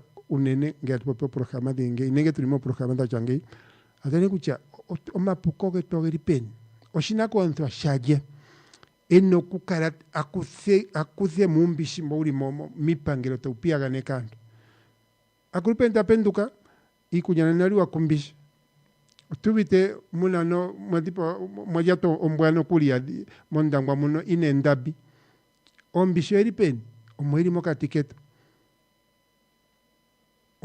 twapumbwa tutaleni kucha omashongo ngane tukakanduripo nditashiti kucha no tatageta epangelo nenge otatala epangelo nenge otatala na politika nenge otatala eneo mikunda nenge otatala yongere aye shono oshina kwamba chitenya tuhen tutanyeme kundu kuchatu kanduri pongini evina tuli mangulu enyano tuli mangulu ndo tuli mangulu tukale tu nombishie ni mipangero ngao tuli mangulu tukale tu no omaharage pangero gakaka ngao tuli mangulu tunike kucha haute pangero ijashke mengara shemono osho tuli mangulu ni ngao osho tangiro kashirina wa nashie kongarashe etashirongo simota shiko shalisha shakanita iko miriro ndio tashika shakala kwa thimbwere kongarashio utoka adano no patrika imo utoka adano ni meimwe marusheno kaimongo didimwe kadimo ndeno radio kaimo oje oshina kwa ndashaje ninga epangelo nalifuta shikopo epangelo talifuta iyo tena tangu shoikala mo maspo genji mo ngarashe ngiro de pa umwene shire openo ntakala no ute pangero imongarashe pa umwene ita weda ku ihokera nengo mapoko akakala peni ili mazono atuka popsanena akwe tutalenye pangero jetu epangero tukalishie pereka sote ngikatula peta epangero jetu likali jahepa domonash ina kwantu tia tuirongo atukatarata tekuru mondange tatuiko mejo no programa. Get social with us on Twitter, Facebook, Instagram, and LinkedIn. Our handle is Eagle FM Namibia. Eagle FM, the eye. Omutiha gutekirwa kaguna imatina omjo. Chikao shafathana na nano ngeshifa ya ishiwike moshiwana. Iye moyawo otaingongotisa mwene. Anageshifa ya Namibia ompitombwa na wa oronjika. Teithani na omayakuro nirandithomwa yoe yongeshefa yoe okupitiramo Eagle FM Media House. Ngwe twende tuimemeha ukakombanga nena. Kara omukwashipareki wimwepo yomo programa detu. Moambo dengera selma konora hetatu imwe. Ndatu heari hamano tano oniaji. Eagle FM, the eye. My friend, why do you seem so worried? Ace, I'm planning an event for next weekend, and I don't know how to best get people to hear about it. Saima, don't worry about those small things. Contact Eagle FM today. Eagle FM has a dedicated team that can travel anywhere countrywide to broadcast live at any event, such as a promotion, organizational launch, anniversary, wedding, funeral, political or traditional and church events, and basically any event that you wish to broadcast on a national level.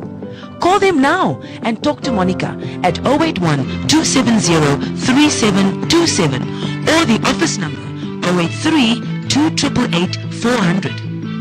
Eagle FM, the eye. Onga hindi ipapuku cha tukasakana tatekuru Jackson Molundange tukundathanangane tare kucha tunie mashongo limo katiketweni yote tuwe minengane mo programa etu eta popie mwenenge eshitarako yemwene sa tukaimone konomora atu iganja ro kemombe pokucho nora no heta tunonda toria tatu o kamana drimbari onora no woino imwe kutoka dengera una pamana toimo topopite eta o ombinga ya kemo kunu semba igire femete kutamba so shande ndapeta mekofia kucha orunji atuka tatarangu atabuko etoshi popi wa shoene nangwe satu shidindi nembe ata shidindi bata pura kene tata kucha o nani uno kwa ya diradira ashuri kashito diradira hasho tashi popa kumpwetungwi avika kune diradira ojimujiri shiro tatu ne kufature ponao natuko mejo no programa tatukuru Jackson matakura ponao matakura ponao yo matakura tu o tatukura ponao matakura no kuhara tuina hewa yalo atukupandure show tuwe minemo programa etu o nena natutare ko maliko ge pangero ngono tuete kucha se kontunda akwa shiwana natso tunamorunya la moshima shachange natameke ngashi ofleta de pangero no maumbo ge pangero pena mwiri maumbo ge pangero no fleta de pangero no majara ge ye pangero dia iga patana nash o tuno kuningi pongini tate shashorunja tunyetanga ipangeta ningishike epangere wita ya da kopo jipe trome shashima ruimo ai huironjira kati Itayada ko etuningiro netweka nawa shashi marwemwe aihuronjira kati.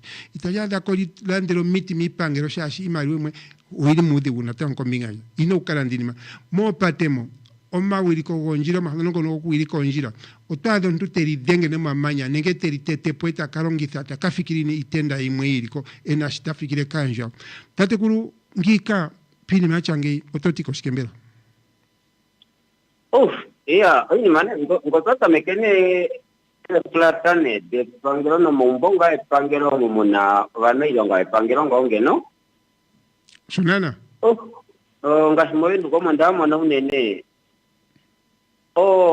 Ina pato na wanande nande owana velimo hikengonga henya tesingo kulimo simasae imoshakaka itasiwa pekwa nawa lonizira ne pangelo ni ile ntulamo nalo ifunango ya opekea ne ndakamona ne platadi mwe ovanu kwingo ne batro mshashwa ne ngala pangelo ni batu wako desini ndanovo atinjwani ndena tango mongore nani najama ya ishine ruta benya tabe ya milonga benya haka nange kwateni ashikaba bahapu mama ugwe ngoma hapu me pangelo diapu omunovanu halongere bali pangelo ndo mwahike beriomo ndo tohange umano kuliri mwima ndo kuna mbalyo nnu emwe samo emfuto eto nutarwendinga kwawe limo ya etingonda ndale chaini mwapa teitongwa ke minister kuchae no kuimo mumbo pangelo mwati pe balkoni tuni kuma keni tomi kende tinya hapa kakafika ngodi ponje du lakini baso kwa batongo hapo ya amini iwa monane asikondi dosi ndamona ya paso ta tongosho po balkoni paturwa onu atulapo okatenda kae tahiti onu ya mwenduka ndo mbero kunanga apa halongo tatuana accommodation kunkwao takuti okatenda kaene katureno ndio tekucho nuwinya imatenyo hafutire pope okatenda okerimo balkoni okame nane na balkoni ine bagla basi ndishi ya teka mangena wana teka mangena me bagla basi momo ai akinye onno lumbola yolo ndwete kucha waputu kwa onyenturamo mutu koseti nako kunali umwe kucha nukulimo moka tenda ilo kulipeni aiko minister itabitongo otabiti ubasu batungwa ifatu omubwe pangelo niba mona nobo nimona kabati aikutendo ndiramona ya no anutarendinga momubwe pangelo tarendinga kwa welimo yefi kulimwe hayenu utemba kukalamo ozo ndeshimo nasho ovanu itobapune nusima bone velimo ovaturiwemo shima nangonjo kono nandiki shine peri mangulula yosongo hati na siveli mombo motacha ero peri mangulula itantatanga mombo mkaya wenango poingi peri mangulula nenge nongo tukale mongo na wandishi na serikale ngoletu mokuli mangulula ne kapenane okwali adira kucha ngokwa monoposa kucha yu presidenti ilo minister ilo yashikeye kakwali kwa dira kucha chakwa tirongo komisho konkokoli esingo mashasha ngwano wano wamekota mangona elikeina kucha pia kulipo ikete mambalipe ndengo dilipoku kwa kadi mbuluki fone kwa chaye kakunini mininga oshaja peno kuliosho ndesha ina penyo taulikirwa kwa chaye mesho hashosho Tezika kwa dira kucho nakaje pokaya bona kone vinyango vakovo very pedola na wakapu ibadira dira kucho nakaje na vaneva monilonga mepangelo ovesho vamonilonga for life na vaneva to mumbo ne epangelo oveshi omumbo ovatu for life ndiyo te kucho shone hasivaningifa vanyenemo kucho handipe teidimo ya haitimbro kwa komanda mwetu nila akutu ane atisi moka hondenzeke nyata ya kwani wango security kwa liopo ye fimbola ilo kupenjiwa tarifikine kakwati apa ipenjiro semo ena penjiwa tete shasho yunkunu kwami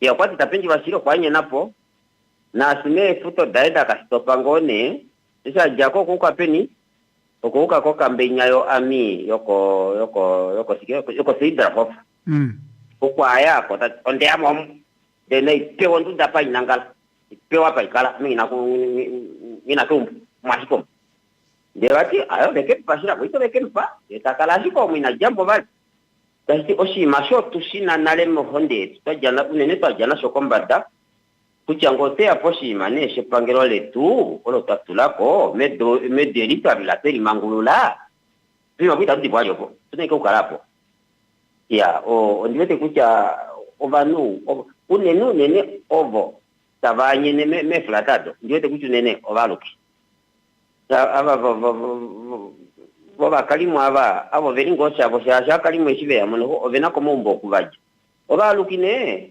kenda po ilonga ko kumbo ne ko meme kwinyine i ka developer ko vali ondakala asikopo nishiko nana nishikwe ko nana oshijundi shuneko ngasha hike onsamano zeke nyata moka honde aninga ko andu kanepe ndifikapa ndene yena nana bali wako tano aveshe uno na averi ko kaveshini uno kwa yana lembera me 64 kombada debati na penjere ayekumbu ayepe yemilonga ya kala security ko ni mali wo itaduru kuilandera umbola yemwene kaifo to kape kwati itadimo omuhipa firamo mo sidro facho mukambya sidro fam aya mokemon ya ovanu ano tacho oshi mashimwe utuna omepoyo tajana yokombata kucha uinimo yetu neita tudimo vali ya sikwaone watu yane kwa administration no management ye asset odonga domo umbo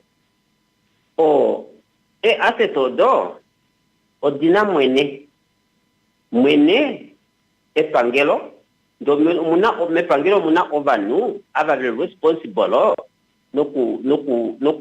nukalina wa omatungo haya kula ngenge nande ngeno problem ya momombomo hotel dia kula kuchane pamwe makenda tatuka elamba ndani ngasikesike haya kula ini mawo yo ministry of works oyo haipangele oinima mombo ngenga panga enanga ishanya na ukamu ndakala ndili mekwata pano no halongo ngomo mombo achangaho ngota pangele ini mayo ya kimota ngone bati takutwa ngeno nakka kamo mindiro ne dimwe nandi umbo mo mindiro marusheni dalo ngona wailo sikita silongo na wailo 3G location tu desine tamiko inima ikwani pangi po kwa pare ko simajo nayo ke ipongo nawo desine desina kunya jango ai tela mange ke ipo ai tela inda kuri ko to tari karango nenga ho ya oelimo ngengo tisidulu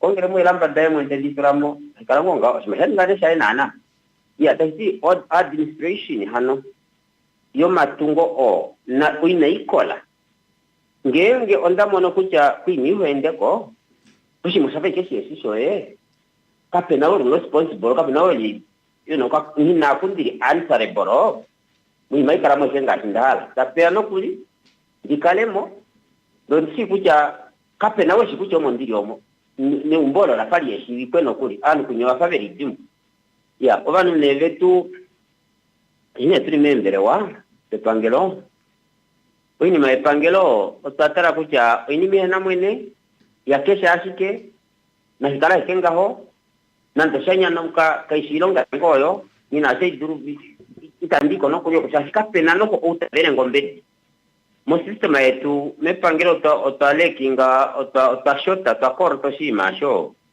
akutiwa responsibility answerability accountability tano ngenge ndanyono ushino silanduli muima muyoshi makashi na silanduli na washashi oba ngwana vanga beshe kapenau akutangi pimo ndepa kwa hike ndena ikishito ndeapo ngiti na sinde hapo ngenge taplangini mi hapo idurukulu nombora kuchaye amekana kange hayo wetange papa kasi torombole ngini menga ove mishashi maitune ilingo nengao kushinge ngiti makonde hapo kombuda pamwe ndeapo nando kombuda yunkulu numwe na chenenge nonkokola pamwe ko ndapitirako nabo hotirane okuhanye nange pamwe ngo wahanye nenge otoki hanga uli face to face nando nonko kosi ngachani ngiro kwa NBC opo machumanga ngiro shikopo ocho CEO opo machokwa mana molela ndama natango andi monongo machokwa mana mo ifo kuliko miwoko komiti kwa no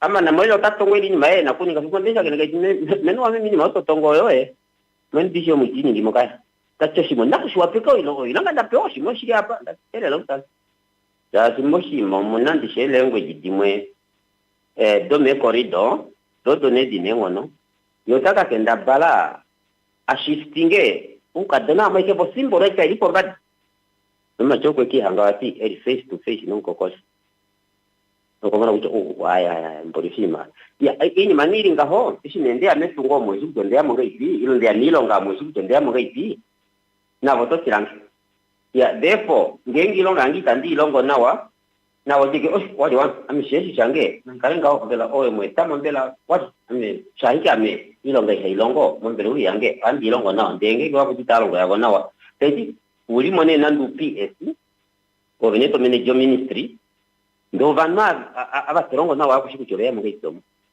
ya vamushishingo pamwe walombola kuchia anu no tape anu tavea poinda biopo ndo oeta kuswapo oshiro mwe ucho oeta kuswapo mwakufapo nde kushikucha olie nane liko nima hokala ne watila kucha okuhanye na ovani ya oshone ini mane mepangelele tu keshi umwe otaninga keshi taningi ya nongenge kilongo mine yako shija yengaho wadi ya namonda longa monga mepangelo ndishi de esinde ki hanga kulimwe nombero wa ndando sita osui ndiri mwe kama ndi anu vai ikyo anu vai mborosi mo payday havai ndakalo toka ya ndiko ko reception ni pula kucha no vai kwa jana no payday ni tomo no hapa ya ndeka pina utati va kwetwe si mo payday ni ndo payday ni ki hangi ni komo namu yako namu kasho pinga esimbili longa ga longen kapinta pinga ya hanone saifene kapena ono utameneja o matungo o pangere flatado kapena wele likoni ma enshinge kucha longi longa wenao osi mo sefero ke shiringa osi osi hapune no mo minima kai aishe pangelo tongo no pangelo apino mbishato masho si fasike oso asike ngabo ongene esina kuningwapo well shamanira bani mwashekele okwatile timo bombo ape batipe we president wa jeno ndo wateka ihalandula malandra panwa moe betao hateke isindala siningo so inde na siningo keno japumbo hapo ndenge ngoshi ishe tuso liberalism weshi ngona ndo president hale kucha kwala ningesho numba ya unyotati ngengo shi watu kachake na kohopa ngoto kachanga hayo ndali ningesho numba kwa chayo sisana manjo wavenya ndotewa mona nale no kuli otonki italiana okofa ndeno president litima naye okwatela tetika penashike ene ngono doko ningasha chashi ushina hofa dilipe ngashine wokubanga andi corruption commission akalapo ngine yamanga kwa noko Vito katala oba no vilima memangu vitarela no sana manje kina kucho kunengo no hedi kufa peni ashiko kujina ya kaife andi corruption commission mut ifo kunu mbada okukuma olie nolie tano taru peke kunya de to kakala ko simasho mo famui yo fashima nesini ku prundi kashina sidi ya kwa duli monjila simashiri na washiri de to dimo afaila de to kafuti fari no on beife ogatila nande ke mama itila echeke na karenga ohana na sinyano ke ame handi kumbole tu aikalimo talange aikani ngasikesege aisifie shirio kushanya no sabrokun keshumo peifo kwa faike nakona oinima ngati ni kombinga plata osho shiringa ngote akini mangashi hautu utu nande haone wapulana andi weda kwa utune epangelo orwafu wafahige ya uneno ndara ko yapoi hautu ngenge apango yanyanauka tunga epangelo yuwa de da uti ayo hoto yo ya no ko starter asike kwa cha ni parking mangape yo te parking baso ofiro pili te tenya se la ne ye ko kshinga ye ko fandi de te nige tu la pota ilo kiro apo te tenya pota nyano ita iko fandi pa ka inario ngushu tanka jali maruya malo to ko ya nyano ko starter yo manga ni yo ko ovanu venya veli munyamo ministro no ministro of work oho tu avec discrepa neval ini mamunyota vende tabi kufa otoayo kala ni fa pungino ka ukshina yete kila nda po italemo kabiro italemo na tu pipi ni barabara ewa Goeie nuus, Imba het nou nog beter geword. Ons het splinternuwe funksies bygevoeg om jou ervaring vinniger, beter en kragtiger te maak as ooit tevore. As jy gereed om die volle potensiaal van Imba te geniet, kry alle eksklusiewe funksies vir slegs $36 per maand of spaar selfs meer met ons spesiale intekenplanne. 5% afslag vir 'n 3 maande intekening, 10% afslag vir 6 maande intekening en 25% afslag vir 'n 12 maande intekening. Kies die beste plan vir jou werk en geniet al die voordele wat Imba bied teen 'n onverbeterlike prys. Imba, waar die wêreld saamkom, laai dit af en teken vandag aan. Natia kome kwa tekuru. Ya lo, ya hano oini manili ngaho otoka hangano hotoyo. Sonumba kasimo, songadika simo na hike kasimo. Oini makai mai ketatina penya apa kingwape. Uchiliko government garage iringo ko ministry of pen. Kapena hike on nambero lipomba da eri responsible ni hotoyo esikuja kuima uko kwa yacha uko ni hotia nyana ukako. Inakwenza. Kishunga ipa kingasha. Takatara ko shi takatara yake himu ko teke ku tanko ko katare ko shi na sha shi mungulo takatara ko kapin taru ku tanko ko shi ma o asikala ke shabro kuna shiringa shingaho ya ngengo mapuikina nawa no matala nawa o mamona mafi kwa minister bilimbali mutu prime minister wetu na ngurade na chama nene kundi ko XP ya ngurani bacho tatalele pone warehouse ne no government garage no government stores ndo tati wakwetwe kwinya okuna esikola dihena oita fulani kundi na shike ni halaka ni nyimi ko ishe ndini moyi ya jomu onduba ndo tati hamwa mukiri omu noke warehouse doke region ini mokwili mala kesi kola yefikiko ya obene nane kundi yene kundi enkuru no oshima ngosho ya ngoto stale eshibaninga ototi ngo baninga nawe eshiba yako ndeka veseta oshimo veseta nekuse ava hashetu responsible no shimasho tuena ja tuduruku ninga toiko wafata alopota kushe kuja wini mitaende nao ponele yoku ninga kuja yoku shimona maiku chini mitaende nao ai watu jengela hikafa datu kupa ekshini vini matei wapala ishtabe ya kushe tetu wambole kuja ini moti hangeli ulingaha nongaha ndepeipe ini moya yaku inakuya osi ineshi ninga ini moyuki eki ilinga shili ngurale osi ini mini kuma ipunjo kwifia ikiriomo tafuro kwifia ikiriomo ilike rijinyo kwifia ikirioko yonena kesikola ini mine yako ya nane kundi ngine ngenge pamwe takani kapya nekunjo kwa kale shishi kuchini mosha kala ndo kwatela ngurale kwe shulike kuikati mapina pani kwa shapo pone yokuturombwela kucha oshima kashiri nawo ngengote kucha kashiri nawo ovuna kusifikisinga umona chito sifikisinga to shingi otuwa ovuna kuipangela ndo turombwela kucha tuwa kai inawa ovuna kuipangela ndo tuiti ipangela why wote kuja ai amenu wange na baba che minister na wazima ubafangita eshidulu ashike nekundi kwafango wa haundulako nekunjo kwafango ha kenda balango ongurale no macheri software okwada ikeshi kutukana fimbo nya hali mpange nyo kwa litatukana ero kwa moni pundi ajipunje shimonane otamenye mwazi kifumbwari chengurale otamenye mwazi ke ndipo pe yo ine prime minister na kunduli ni manike kundule minister dae dasho head of education de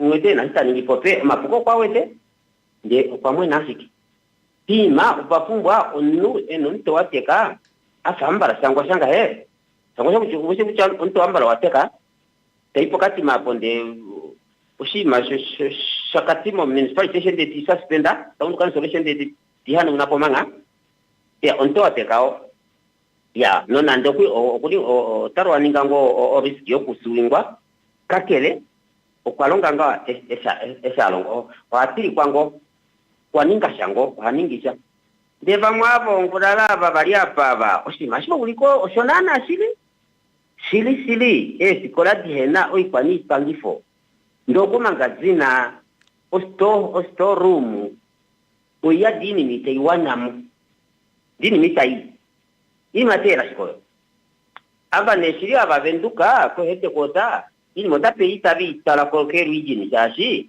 keru ijini ta kusoma magazino ko ya ndini ma keskori neya kucha no murasi ke itaile ko nobody kushishi kusha ke kuchonge osho si okeru ijini ukwina kwati wa ini mae okwini mae pende na wae na itendera la isingwa na ijeko ko venduka taime rijini befo yani ke rijini ndenguralo tati ini moko ni yadike rijini yoko ndeke skori taiko but decentralization no befo sikino altuna ko ningapo amaita no pamala ula no pamu mapangelo utavita taduruna yo singija watu sidure ningo jo oshimashipo shipungela ndo tasitunye osikwashike ni mitaile kesi kola baholiki kesi kola benyabo ko rijini kesi koloko habayo beshiku cyo kune mu mbediringa hano ngaha obesisi batini mo binapa bita bitora sabai kenge no uri pima ne watu wiko leo shikukuta tena nta sonjalo kwa na ta sonjalo banye ushiku cyo banya ta sonja dikulo wiko teka bande kyo tayolo hayo lele mo sisi hayo deteka ku prosh dovina ta sonjala veripe yokwira nuni usikwashiko cyo baholiki usikwashiko cyo ngia tusipopi ai batiko le pangelo ngeitinge pangelo ndiri hololange olange mwene ne dole to se pelula pangelo se tulako ndo tala lende nawo ndosho shimashi kapena shima tashende nawo hapa nande Ntine kucha ome ministry diripi ilo kombingi iripi pangelo kunini mataende nawo osho ngishisho ndamu wangu kushilombo gengo pena kakele shiri o department eka ipandulame o enjila aya shimasho osho shenjila sho chota shilongoman enjo ta dilongo shilongo ina dipango ndashike aya mino ta longo oyo ta ilongo nde ini mikwa ite aya to yami pangelo mo ngarnyana to tongo apa mo pangelo ka tsura majombi sho mwa hike veri uma kokoro cho mweri omwe mukomo diri omo imi pangelo mengela mmesha kacho mo ke itoko sima disei mbishi tari kwa hiki kulia na udu yoshi mangena maseve Kongo tari Kongo kwa tu ambishi na kale Kongo kule ne mkuna dikale Kongo kule ne makoko dina kale Kongo kule aumbate mbakite de o mawe hane atuka atala bali mu pangelo omukwitu no kala sa talandi hata CM umatu dina omu ikule yali wakombishi de kala inawa osho tukwe tinyojo pamoko twahulile ni hanopo pamusheke sinakukala pamushireke nawa ilo treni ngaitwali amoshonti wete shafa so akita ikuya hapa ai ya ini mane yetu ya jane nale ini mahawa iketa ifailoyo otali ni mangoe pangelo company go de pangelo kuita di commercial ngase ke tutongo ostora yali po shaka chopo ostora kuya kutekwa hakutekwa ini ostora kuitaende no ya singopo kubibika yali mekela NDC ostora yo yakate kapo ashike oyi mateikana po ashike ni mateikana po ike ostora taipa shima se pangelo kwine ta shilongo pa commercial safa ikenge sipati kongene de mutusha ashi ovanu aba velimo kapena o evalikoni ma taitu ningenye shinashi keshumo aninga ikenga shahala oyi mango teikana makenga shimaro oyi kana mepangelo shwaike mutosho ya ngepatu tongone oyi mateikana mepangelo jembo shudango kucha kanjeke auditor general bati na udesha talamo kwa 75 billion na dollars ya longi kwa mepangelo dine ilo famini ma taidruku ulipwa ini meili ponksi jiko kucha imalwe ya longi kwa nawa ya longi kwa dine ilo kwa nawa utati billion na iko longo na imwe da ulika dalongi kwa nawa tala omilongo heyali nananu billion milongo heyali nananu na dilongi kwa nawa longo na imwazi dalongi kwa nawa yo de kucha do longo na imodo mutu salary do na iloga mutu uteko ndoshi majo shamwene mazi kanje kwa ripota nao kucho shimosho shiringaho nguralo kwinena kuyawo shima mukuta shima what happened tani ngolenge me research amui tatane ku mafuko kulipeni ayo mwame mita shiningi wi kapena iko shiningi anu amwe nali onengene flow president nengeno kwale na kulo njingo ile sigiri kucho what happened here oji mita shiningi kwa shazi oji mosha general alushe auditor general nene tukanje ko wakati taropota kuchema kwete ita salamu mambo epangelo mo ministry ono mwakane milioni milongo na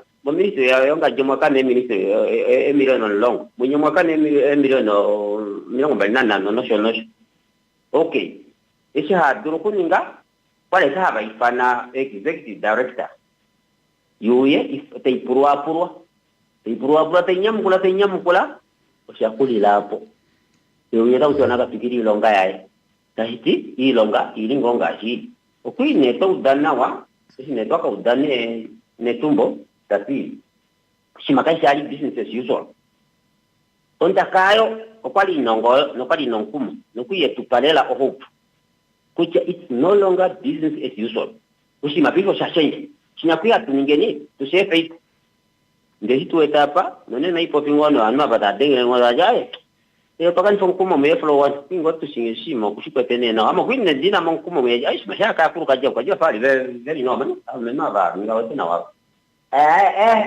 patena sa mwete po shapo mwete po elunduru konana na tangushimo Tata Jackson o are lieto ala nduranga kucha nkwetu okwarongo shinenga shete shikulisire mpano akalandura konga kucha nenge atale kucha shwarongo kwende tarongo ngini yetarandu isako sheno kuninga nengo poe kekumwa akalandura kwa ikesha shewete kucha oshirina okuye mwene kishumwa aikwa keno shae tasiti oshi meishe tu kashina nawa o government institutions eita iwili ke kucha oteipo president opo deshu na kuningo shina keshu umo haiko nashae tatale kucha otani ngali takwanuka mo nashae ngaji ahala tatulapo oini mimwe ili konje ye policy de pangelo ya mwilo ngaji Amerika ito imonde toka dismandolinga oini mayo vanu ihanga teno program nanto yo nase yo peo kuya mewangajo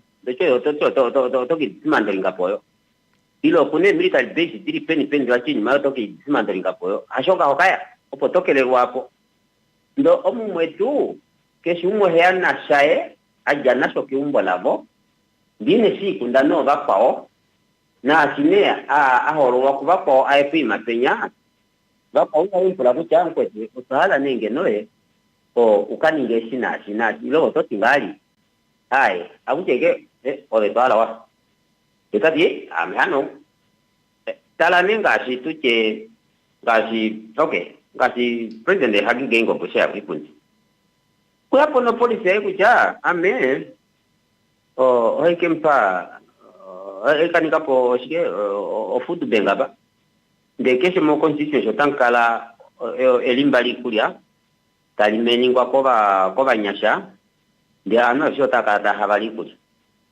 wedeko oshi masho kashiri mo policy kashimo government policy ya Namibia kucha otuna okuhabare kama beshiku no ishirimo muno shikukuta chobanu ave ni kulia fimbolo dekeshi yabishi diko boko yapo no shima kucha haini okwapuliwe neshine taruifane fimbolo nyatawa campaign nane okwapuliwe ngokupendwe ni tana kucha ikulo lo yangape otoka lombora tokayangi kulia obuhenet ukwashini fa ngota kutwayo shimosha phali kutribalism mosha kwa fata ti obo undamara ni wadamari halimi ano ojo kwi dalajo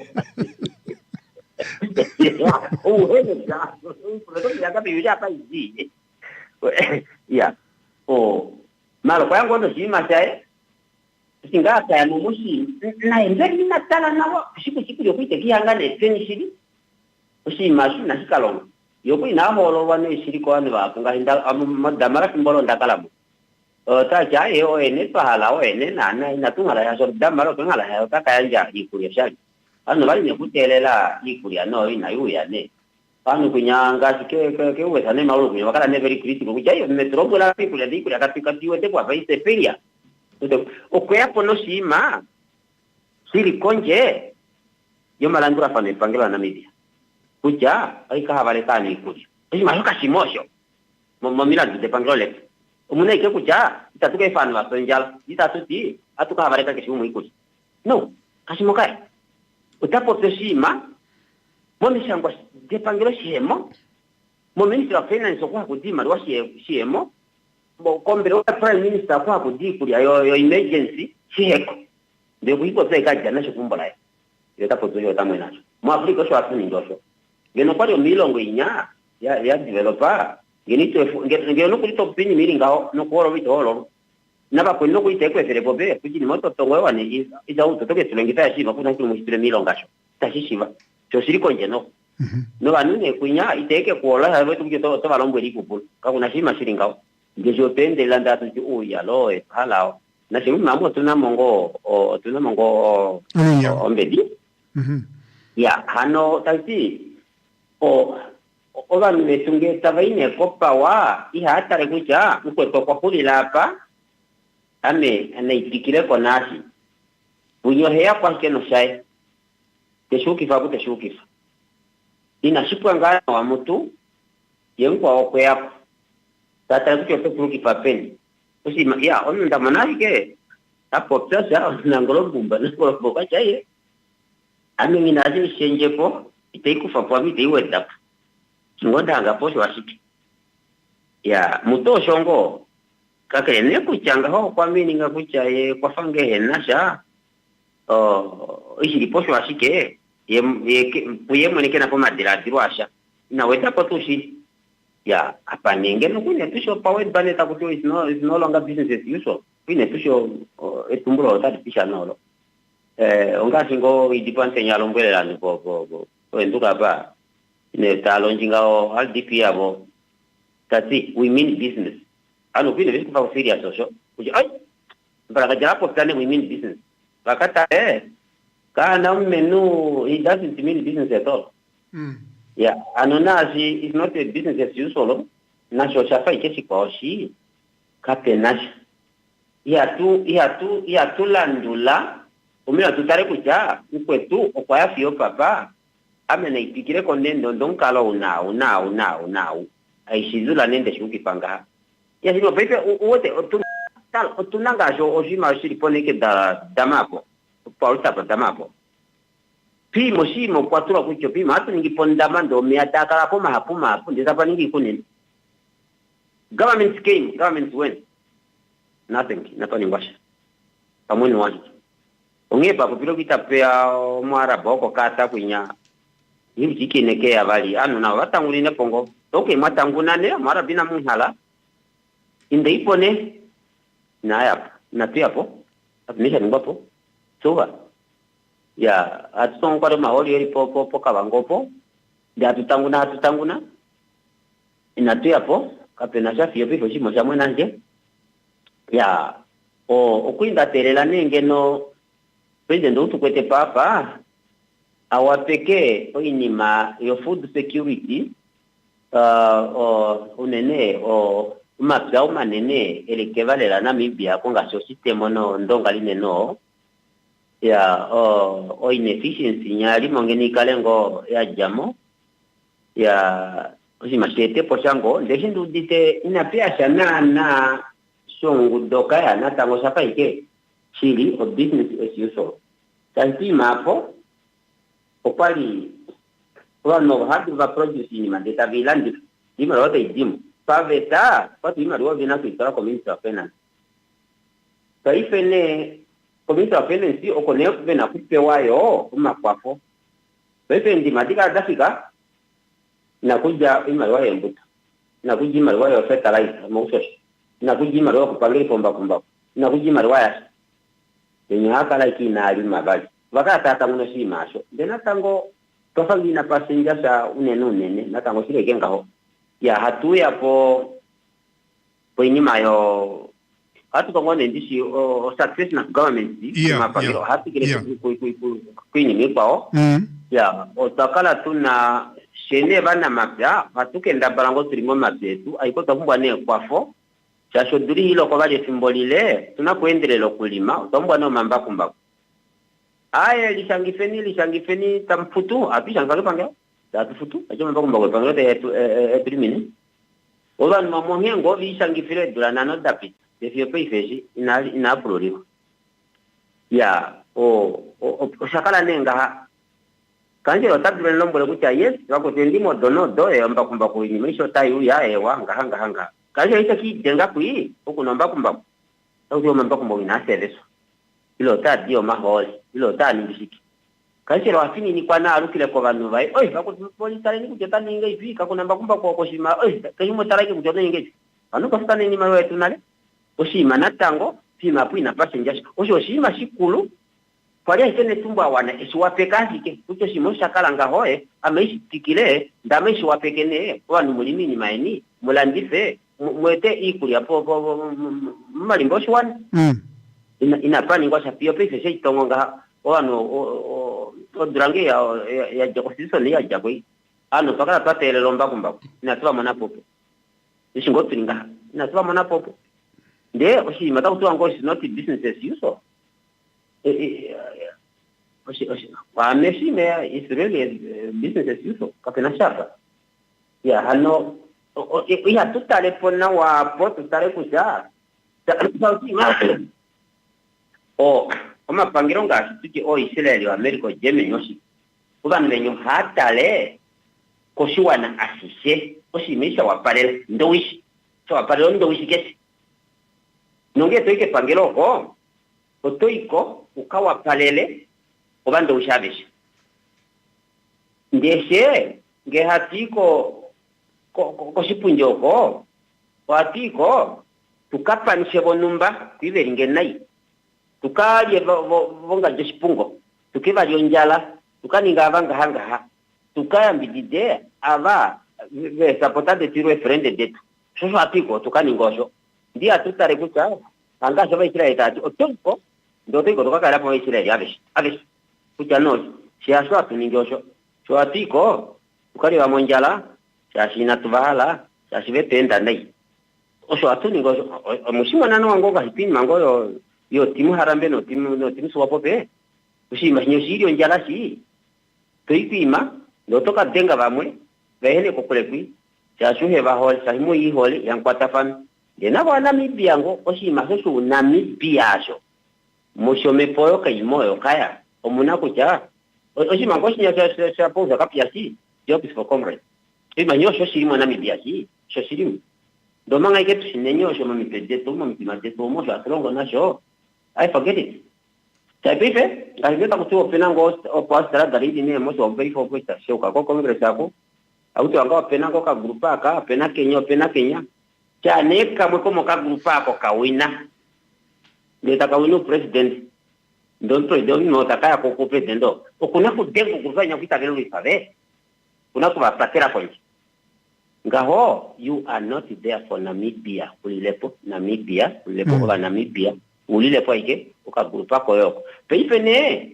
keshe bamwe na benya peife benya badengwa be na otaka la veri mo ambushu ka peife o jere kanje beri mo ambushu shiberi itira kuba tonga beri mo ambushu kujo mitashake timon oko hadi ko pangero ko ndesha te aba bakwepa bakwire tironjala aba atuke atenga kusho shiriposho kusho shishina ngebe ko shimo tashi yuri fangone kuja mma le peife shika watu kasabe batu bane veri mo shimane onyota atimbira atupitire pe oshime state jake diripo ya oshim tete peife oshima shatu konjo nasho ita tukonjifa tudengepo oluhepo ne problema do Namibia ndo hatu konjifa tudengepo e problema de tove